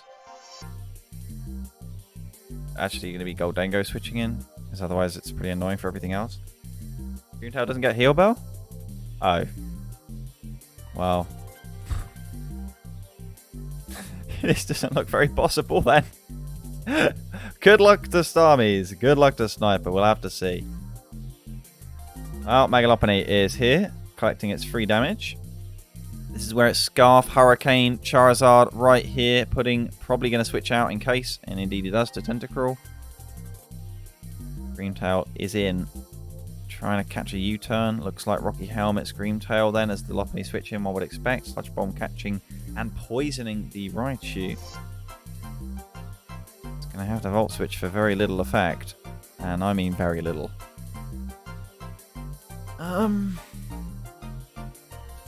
Sludge Bomb is Flygon. Flygon maybe has to be the Mon. I mean, it has leftovers from what we can see. Terra Grass is here. Ice Beam. Surprisingly low amount of damage. Clearly not a very offensive Flygon. It does get the U-turn off. Charizard is in. How does Sniper kill the Mons is the question. Aurorus is in. Fire Blast hits 54%. And soon could find itself in Blaze. Terra Fighting. Terra Blast? No, Terra Fighting to try and get that roost off. Understandable. The Stealth Rocks do go up though. Does there feel a need to defog? No, Fire Blast and Kill hits both. Well, there's something with the Life Orb revealed for Charizard. Also means it cannot be Heavy Duty Boots, and Lopunny is just going to kill it. Means it forces out and effectively has killed the Charizard because Charizard is going to have to come back in on rocks. Oh, there is the Rocky Helmet. Screamtail, probably the best counter in the game to Mega Lopunny, and yet still this battle does not yet look winnable for the Starmies. Snorlax is in. There's a trick from Goldengo. Beautiful trick, but it actually just finds himself with a band. Banded Snorlax. Can indeed Pursuit Trap by the looks of it. Scarf Snorlax, though, still nowhere near as happy, and Captain Pudding will know that's huge information. As Zapdos is in for the U-turn on Flygon. It's routine. The rocks are up. The turn advantage is there. Lopunny is back in. That is fighting type now, you're right. I forgot about that.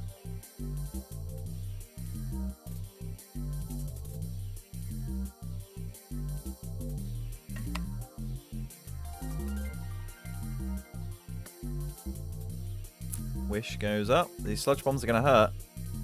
39%. No poison this time, though, crucially.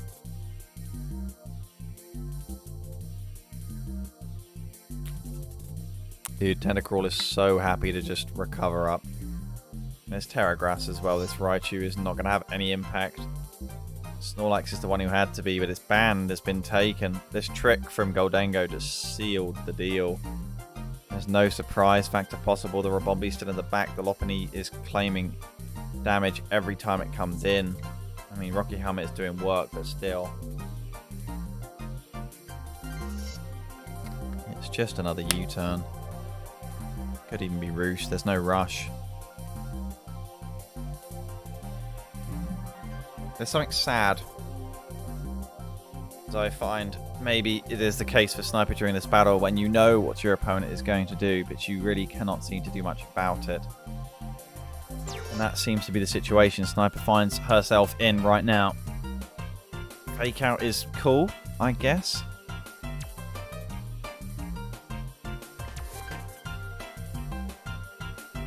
Leftovers. Gotten rid of her. Physical aspect to the Raichu is cool to see, but the poison will kill it off. Here is the Meowscarada. Will it get staticked? No, it gets the U-turn off for free. Putting happy to get rid of the Tentacruel, not wanting to risk any scary crit loss scenarios, whatnot, of Zapdos, I guess. Here is the Goldengo. Clicks make it rain and kills something.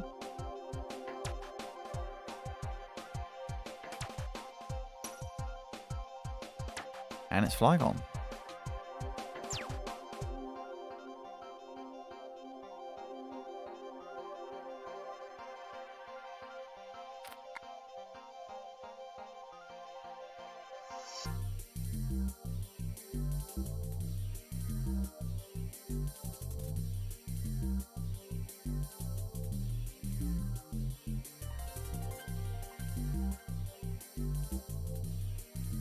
Did Snorlax have Earthquake?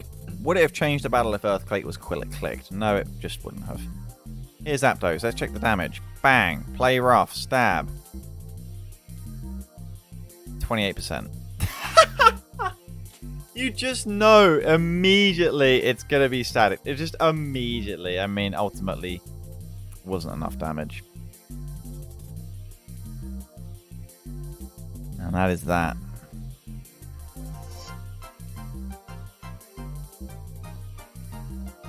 Lopunny cleans up for a 4-0 win. And the Blazikens will stay aloft. Let me put up a channel point prediction, by the way, for our featured matchup, which is the Liverpool Litten against the Portishead Ponyta. And I'll make it 20 minutes long.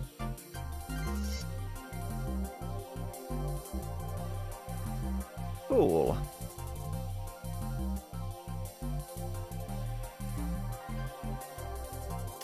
This is the Gloucestershire Gallade. Oh, this battle. Now, this is a battle I am excited for. What is going down in Lumineon Town?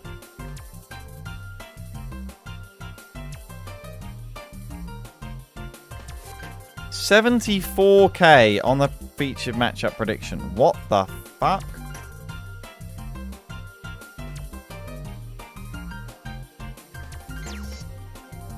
Jesus. That is some confidence in Joe from Levi. You are wild. Do you know something I don't? Alright. Well, the matchup after this is actually the Arnhem Appletons against the Ariana's Altarias, which is a very exciting battle as well.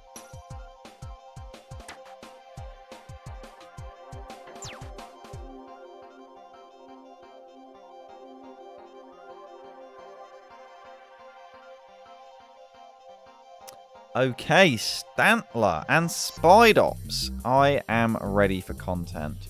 Zeraora is the lead, and Spidops says hi. You want a first impression to the face? Bang! And he gives it, but it really doesn't do that much damage. So here's Blaze Kick. Hits pretty hard. Burns! What is the burn chance of Blaze Kick? 20? That is significant. Poor Spidops just isn't a mon anymore. I don't even know why Sark saved it here. Well, here's Plasma Fist. That seems pretty fair enough. Never mind. 10%. Jesus. So there's the Toxic. He didn't have Taunt. What? Taunt Zeraora? To try and stop. Does Spidops get Sticky Web? Shy Shield Bash. What the fuck? What's going on here? I think Tinkaton's going to come in. into an Earthquake with a Sugar Berry. It burns the Sugar Berry. On Clodsire. I guess that was probably the plan. Knockoff will get rid of the Infernape's Life Orb. Okay. Intimidate is there. Flare Blitz taken. Very well. By the Stantler, who is of high defense, it would seem. I guess this is some sort of Psy Shield body press crap. Assuming it gets body press, but there's the rest. Okay. Shaman in.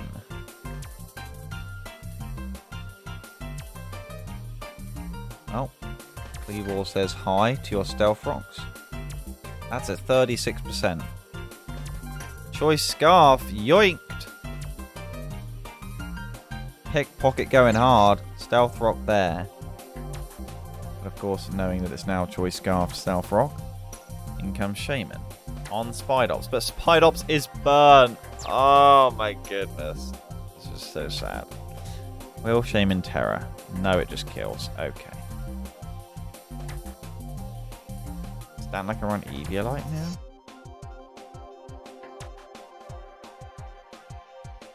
What the fuck does Stantler evolve into? What? Weird, dear.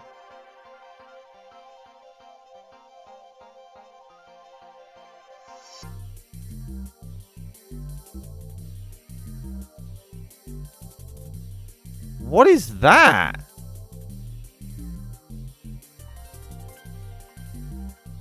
Normal Psychic.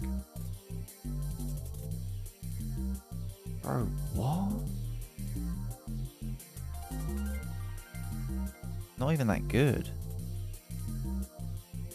Anyway. Well, Psycho got kills. And that's a crit one shot. But I don't know if that crit mattered. Why did Inteleon come in? What the fuck? Why wouldn't you bring Jirachi in on the gut? That must be a misclick. That must be a hard misclick. Well, it's GG now. So I'm going to go normal speed. And the Lumineons continue to put me through a lot of grief. The Tower of Water is there from the Shaman. This thing is a little bit strong as a water type, some would say. As Synthesis simply allows it to heal up. And Toxic is great, but it has Natural Cure. And it has Aromatherapy, of course, because Rest Stantler. This is nice from Subsim. And thanks to the lack of an Inteleon, I don't see breakage. Sea Flare gets a drop. Toxic is there, but like it just means that Aromatherapy is here. If you switch to the Jirachi, which actually gets Seed Flared and dropped, but fair enough. Iron Head, Substance stays in confidently. Jesus. No Stantler switch. He switches now, but Shaman is a little bit more chip now.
Sharpness Gardevoir. Oh. Okay. I don't know why you're actually mean blasted. I don't know. I'm just I don't know. I do not know. Now this is a battle to be excited about. Right? There's a My Little Pony.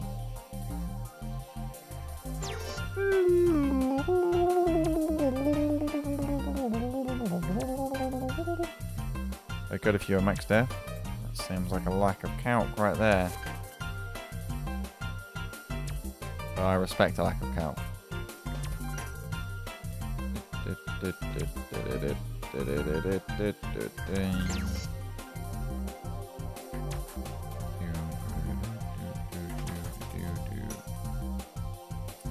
Right, Bastions.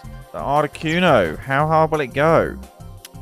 Not that hard, but it actually is pretty valuable of breaking Tinglu Primarina. It's unfortunately could struggle without some Terra action against the Rotom.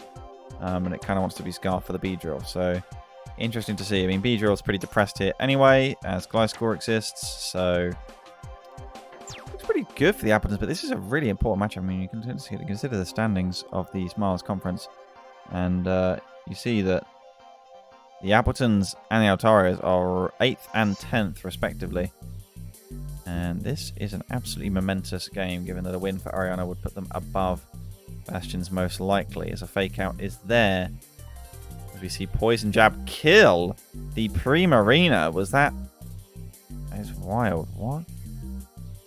Miscalculation from Ariana by the looks of it. In comes Vaporeon on the... What is happening this battle? Choice Specs Vaporeon was switched in on a Beedrill. Okay, right. Well, it's no water types allowed. Sacred Fire. Does it burn the Tinglu? No. Big moment there. Leftover's going to give some recovery. In comes Gliscor. Is this Hazard United? Which has Whirlwind? Which has Defog? Which has Spikes? I'm assuming they gave Gliscor fucking everything. Did they give it Sticky Web at this point? There's Whirlwind. Right, in comes Hoopa. What can it do? Probably nothing without Terra to the Tinglu. Yep, and back in comes Gliscor. Does Gliscor have Defog? Or is it Boots Articuno with Defog? These are the questions that we ask. An important Toxic placed. As Whirlwind is there. In comes the Mian Xiao. Looks to click the close of combats. What will switch in? I'm not sure. Fake out. Wow. I guess Tinglu just takes one because it's completely stupid and broken and will just return with an Earthquake kill. Does it kill now? Here's close combat. Life Orb close combat. Not even close to killing. Tinglu will claim the Mian Xiao. With the Toxic. Is this a kill? No. But effectively it's a kill. And Tinglu does need to go down. 4 Bastions. It does. I think Mian Xiao honestly can be relatively happy with what it's done this battle. So here is the Rotom with the boots. Toxic misses. And Defog. I guess the Mega Beedrill despises it, and they're just assuming that there's boots on everything else. Articuno, Entei. I think we've seen Entei as actually Life Orb, right? Bastions does love a cheeky Life Orb. There's the U-turn. Rotom will come back in, and now it's definitely going to defog, and it's Toxic. Ariana getting nowhere in the past few turns, and suddenly the battle looks pretty over. I don't see how a Galarian Pony Boy can potentially... Does it get Ice Spinner? Have they given that Ice Spinner as well? I don't know. This is nicely done from Bastions, successfully going into Gliscor and Toxicking. Pastel Veil blocks the Toxic. Layer off hits hard. Hey! How fast is this? Pretty fast. But again, it cannot break the Gliscor. Does Sneasler get Ice Punch? It probably does, right? Morning Sun's going to make this last a while. It's gonna last a while. Just clicking Earthquake, and it has more PP than Morning Sun. So Ariana might as well just let it go and click Play Rough. But she's not going to, because she thinks that she can out-heal it, which I don't think is true. So instead, Gliscor gets more HP, and now Rotom comes in. Is the pony boots, because I think it might die. Back on switching. So there's the defog.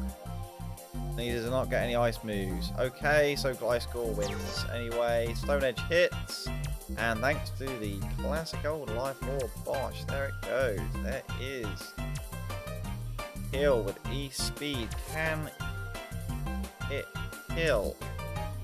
Bosch, yes. And now Gliscor exists.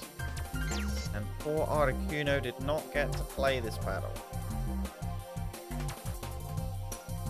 I was surprised you E-Speeded. Thought you might live.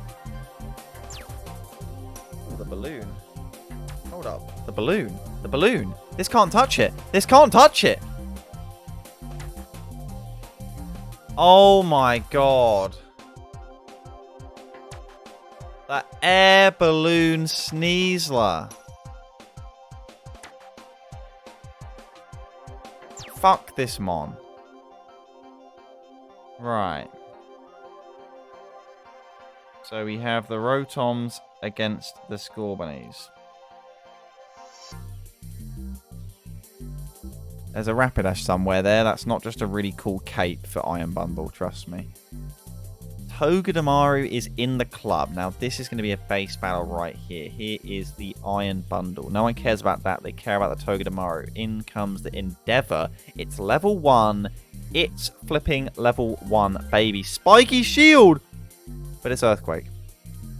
Okay, I mean, that was a cool attempt. I like it. That's cute. Endeavor if you're based. Toxic on the Sylveon. Wow. Okay. Well, there's Baton Pass. Any Endeavorers? Okay. Sturdy. Toxic. Down goes Diggersby. I mean, Sturdy is broken, but this has already done loads of work, has Togedemaru. Spiky Shields on the hope of a flip turn. But it's not to be. Does it get sacked now? Surely it does. It's outsped by everything, and indeed. Down it goes. Okay. Interesting. Eel is in. There's the flip turn. Is this the U-turn? It might as well be the Volt Switch now that the Diggersby's gone. Discharge is the move. Of course, already Toxic on the Stardust. The Sylveon will look to Wish or Heal Bell, one would expect. Baton Pass, though, but Eel is the master of the slow pivot. And instead you're going to get Super Fanged and burnt by Flame Body. Surely something that was meant for the Katana. As leftovers, I believe this is defensive. It is defensive Rapidash. Discharge. Poor Eel getting burnt. Cursed Fleshlight 2 is indeed being cursed, as Flamethrower does nothing and Discharge returns with 43%, no para.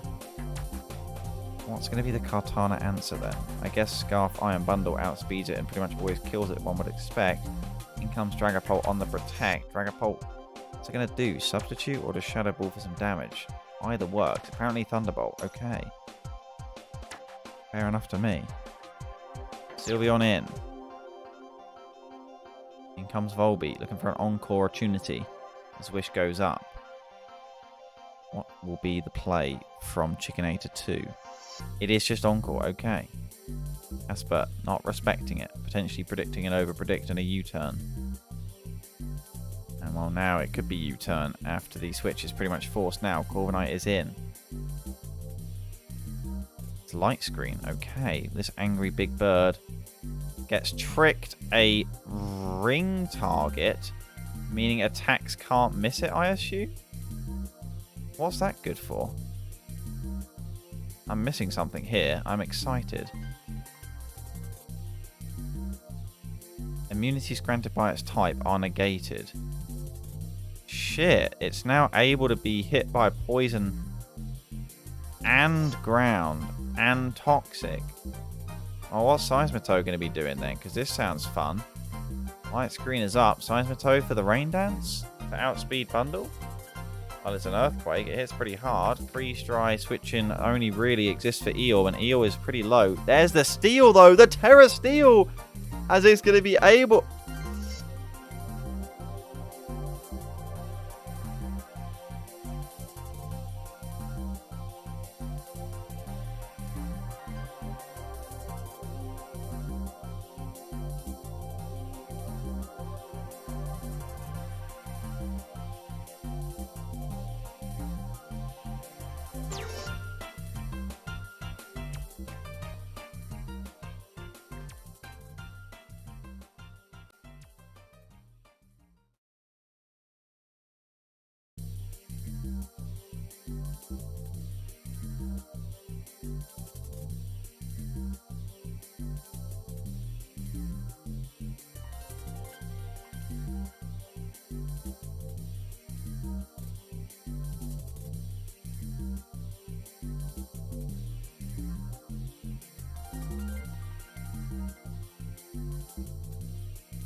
It's sad. Who will win the featured matchup is the question posed. 8.4k have bet on the Portishead Ponyta, and still the 74k dropped by Levi Zell. X is very cool.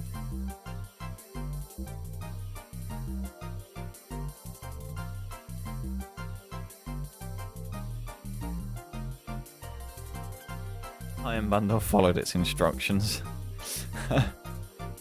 Hey, that was a good battle.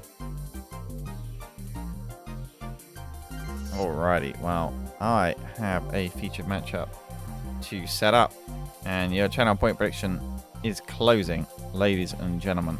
You know the drill. To the studio we head for the final battle of week 13, and it's the featured matchup. It is the featured match. I'm going to be joined by Joe. You'll hear us very soon.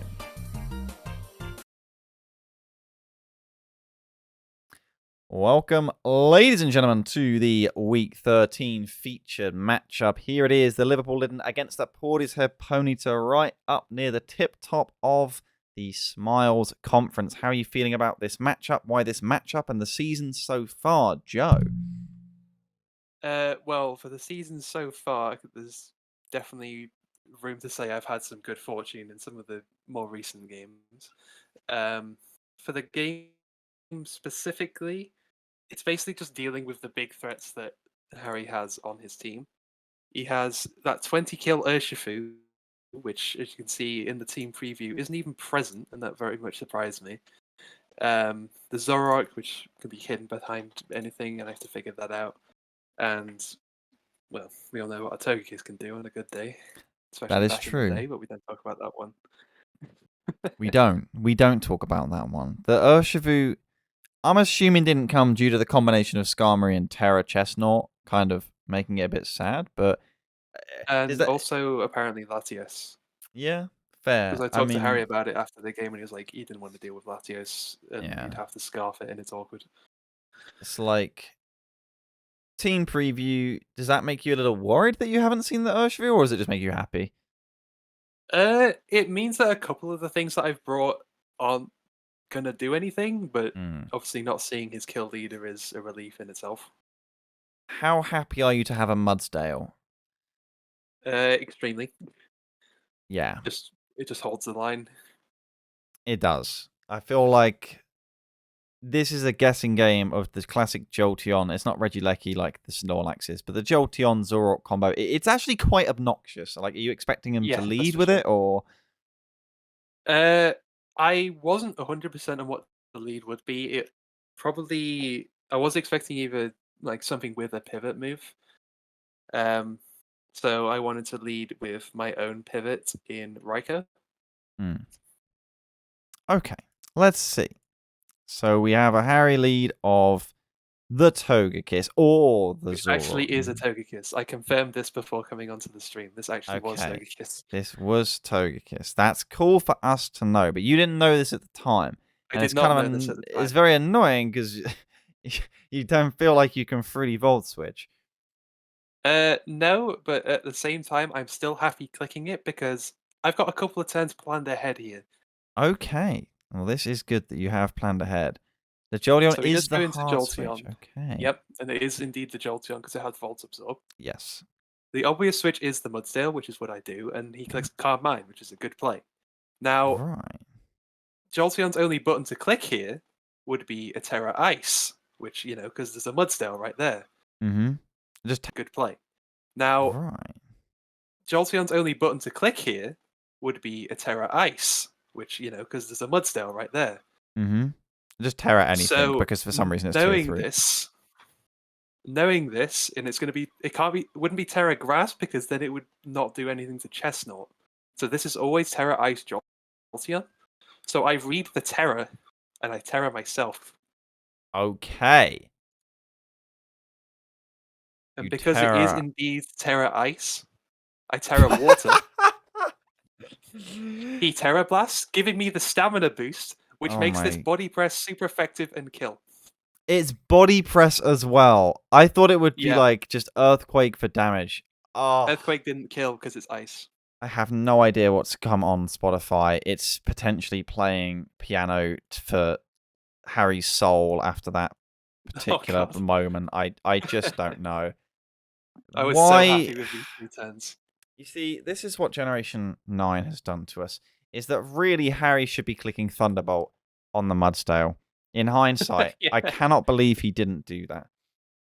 So now, the obnoxious combo doesn't really exist anymore. You've absolutely won a critical turn. What are you even worried about at this point from here? Because obviously there's got to be a way back in, especially with the Togekiss. Well, the funny thing is, the Togekiss is now disguised as the Zoroark because before it was the Jolteon. Indeed. But because the Jolteon moved out from the last slot, the Zoroark re-transformed into the next slot, which was apparently Togekiss, and was then able to kill with a Right. Specs Grass Knot. Awesome. Okay. Well, not the end of the world. Jolteon's dead, so Not Mudsdale too is bad. more so. Not that it's a ground type now anyway. Yeah, Okay. Slowbro comes in. And this is the Slowbro Galarian variant of Slowbro and Slowking, of which there's a Yes. few. I And make a that's mistake that turn. I shouldn't have Jesus. clicked Thunderbolt that turn because you reveal on the next turn. I have Shadow Ball. If I click Shadow Ball there, this makes this interaction far less awkward. I just kill it with double Yeah. Shadow Ball, even after Calm Mind. This is Calm Mind United from Harry. So the Shadow Ball doesn't kill. If I'd Shadow Ball before, it would have killed. He clicks Slack off. So I'm like, okay, I just need to keep pressure on here because if I allow him to Calm Mind again, it's an issue for me. Thankfully, he just attacks, which is really good for me. I mean, I But assume Skarmory's Whirlwind. and then I get a high roll on Shadow Ball as well. Skarmory is Whirlwind, but I wanted to keep the steady intact just in case I needed it for something. Okay. Fair. So okay, this is quite funny. I expected this to be the Zoroark, and it clicks Flamethrower. I'm Yeah, like, don't ask me what okay, I'm doing. I have that no idea what I've done. the screen's going mad. So I expect this to be Zoroark. I switch in thinking it's the Shadow Ball because this has bulletproof. Bulletproof, yeah. But I see Flamethrower, so I'm like, okay, this is Zoroark. Then I see the lack of damage on my Blastoise. I'm like, is this actually? And it turns out this was Scarf Togekiss with Flamethrower, so it's almost like the double of the fake. I see. So I Water Pulse there thinking it's the Zoroark, and I'm like, oh, okay, it's the Togekiss. I can just click Ice Beam. Doesn't kill, but I just get a bit of chip on Blastoise, but it's not too bad. All I right. kill with just Water Pulse here. As long as I you've got flip through. Sturdy intact with Skarmory, then Charizard can't sweep, right? Yeah, Charizard isn't So, an issue with Steady Intact. Raikou comes in because it's just good. where Now, are the let me get multi-hit Harry's fire pace up moves? here. So, Oh. I win. Let me double check this is a speed tie. I don't remember what it is. It is a speed type if he's max speed and He you are is too. not max speed. Okay. He's Jolly 216. I am Jolly 252. So that isn't a speed tie. And it's definitely not a speed tie now.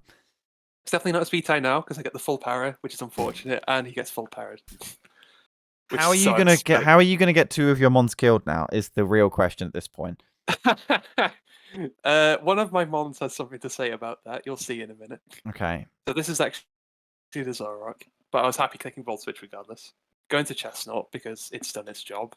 It is actually Shadow Ball, and in hindsight, Harry mentioned this in hindsight as well. That Zoroark should have 100% been Bitter Malice. Yeah. But Bulletproof is so forgettable. It's beautiful. Yeah. So I go Latios, and he clicks Dragon Dance. I am Scarf Latios. Even if he does a Mega, Draco kills. Latios decides to do that. And now this becomes an issue. Yes. No, it is an issue. You know what I'm like for 90% moves. Well, you only clicked it once, so this is different. Yeah, this is different. Counter? No, I just click Whirlwind for my safety. Because I can deal with that later. That feels very weird, but it's what it is. That is very strange. What the fuck? Zoroark, he clicks Shadow Ball, so Chestnut is actually free now. I'm not sure why that wasn't Hyper Voice, but we move. It might have not been. No, it didn't have Shadow Ball. It could have been Flamethrower, I guess, whatever. So Body Press does just enough to keep press. Yeah, it just does enough Body Press just to keep up pressure. And the big thing here, this wouldn't be possible if Roost wasn't nerfed to 8 PP. If this was 16 PP Roost, I would have a lot more issue with this. But because it's only 8 PP, I can literally just keep body pressing to maintain You always pressure. kill with recoil, right? I kill with recoil, and this is Rocky Helmet Chestnut. Oh, it's done. Because this was Rocky Helmet Terra Ghost Chestnut as a counter to Urshifu. Yeah. And the Terra Ghost also blocked the Shadow Ball, which in hindsight, again, it should have been Bitter Malice. But it would have also blocked the Specs Hyper Voice if he brought it, which he didn't. Okay. But I literally just click body press until he gets bored and kills both me and him. Okay. So. And now, because the Zoroark is Specs, the Raikou outspeeds it. And it all right. Range. This was I almost went Blastoise and lost a Mondiff, but yeah. No.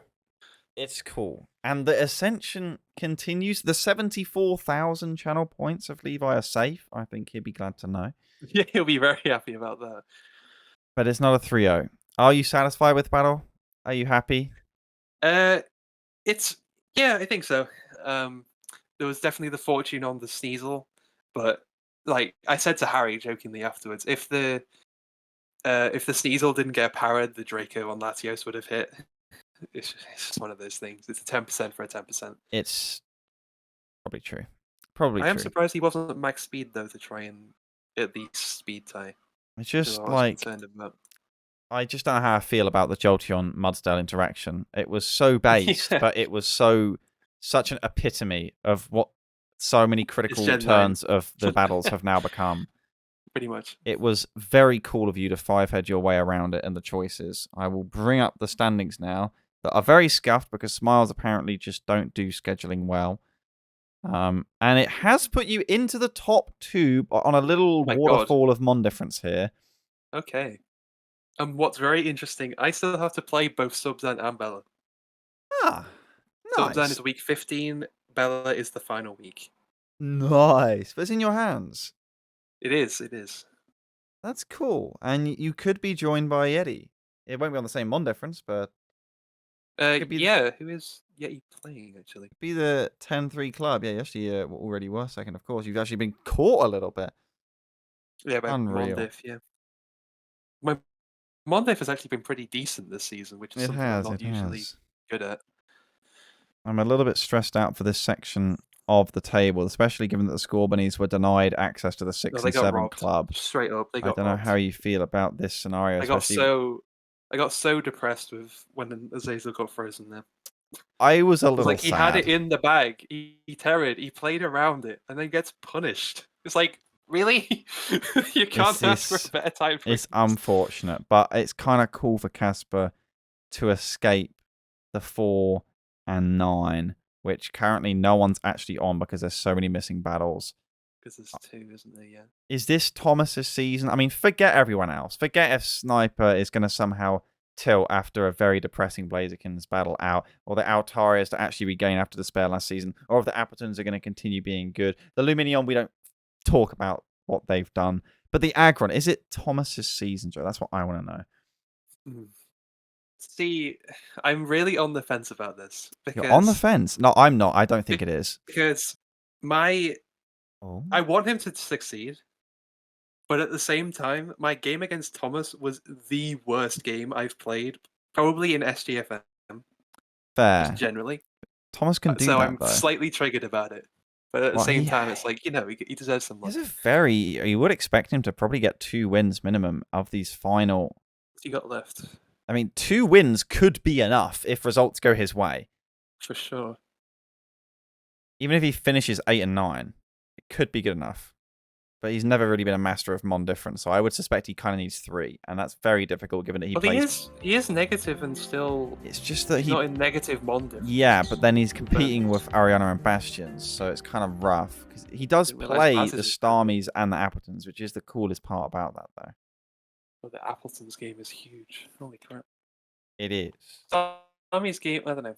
If Sandra preps properly and actually brings Galarian Darmanitan for a change, then we will see. But they do indeed play the Appletons, so that's going to be quite a point of contention. I mean, are the Ponyta going to have more pain? Also, Danny Boy, thank you so much for the raid. I don't know what Danny was streaming, but I do know that he, like me, and I'm sure you, Joe, as a cultured fan, will be wondering whether Harry can actually get the better of a critical game and play the Blazikens. I'm trying to. What does he have for a Mega Lopunny? I'm just getting Starmies vibes from the Ponyta at the moment. That's fair.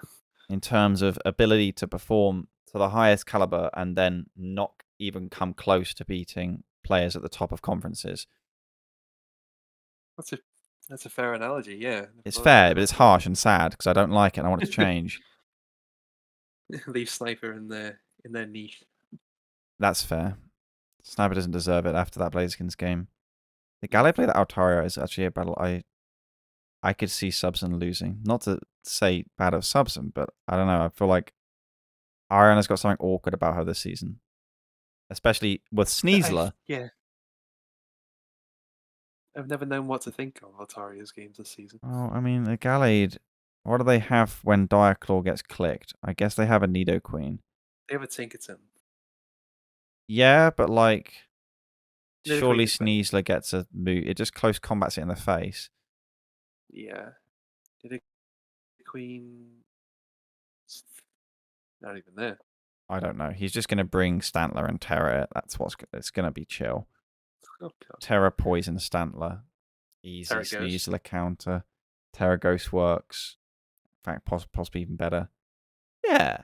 Oh, well, you play the Irish Inkays next week. They have had some pretty chaotic battles.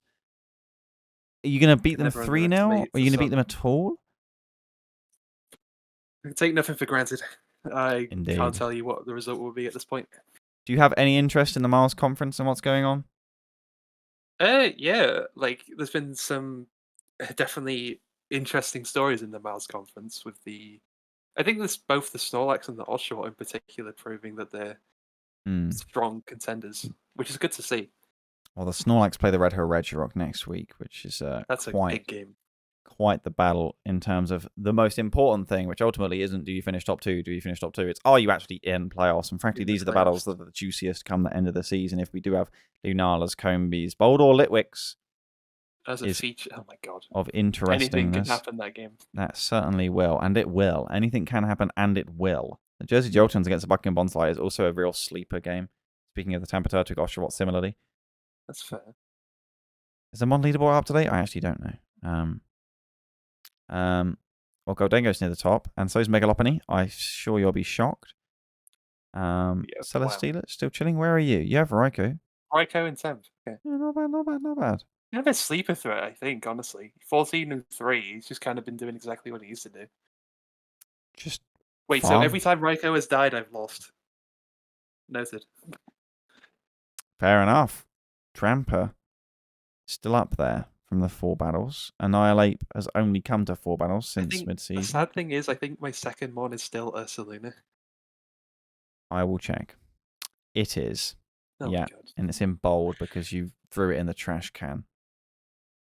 I'm on the fence whether it was a good decision or not. Yeah, I'm excited because every time I scroll down, I'm on leaderboard. Thanks to no Cresselia for the Super Odds as last season. I don't actually know what's going to be at the bottom, but unfortunately, Yuxi and Torkoal are still down there.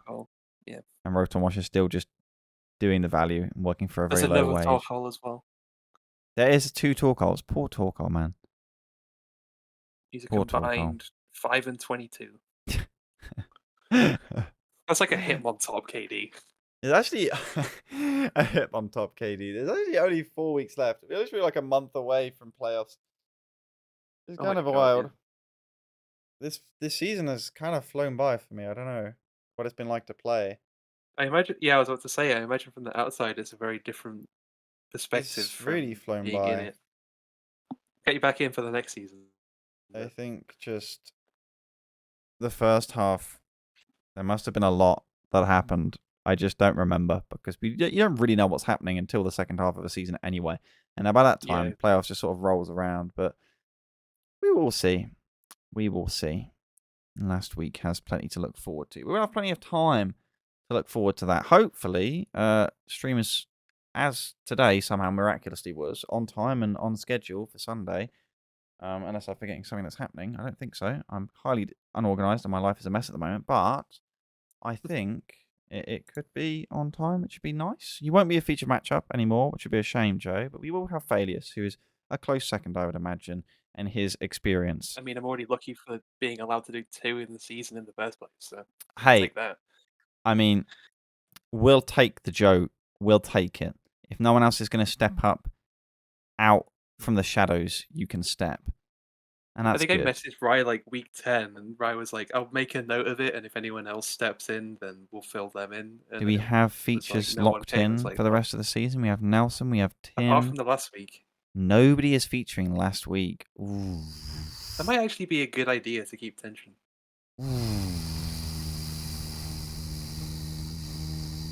Yeah, I mean, maybe we can figure out. Maybe we figure out based off of after week 16 the standings. Yeah. So perhaps we'll lend generous permission and see. Okay. Well, thank you for joining me, Joe, and congratulations on a, albeit in hindsight, relatively comfortable until the miss, but well played win. Yeah. And a very, very important one, as you would suddenly have been plummeted to a dangerous 4th. But that is not to be. We will see how the Smiles and Miles conference develop over the next week. I'm not sure if anyone's jumped the gun and has already got fixtures complete. It says Wednesday for a couple, but nobody's finished just yet. So make sure your games are completed on time, unlike these tossers. And they will be able to get them done hopefully by Wednesday, and we'll have updated standings posted. If you're new and lurking, if you come from Danny's stream, thank you again, Danny, for the raid if you are still here. Discord is there. I will be live again next Sunday, I believe, as I continue to work on what I can behind the scenes. Enjoy.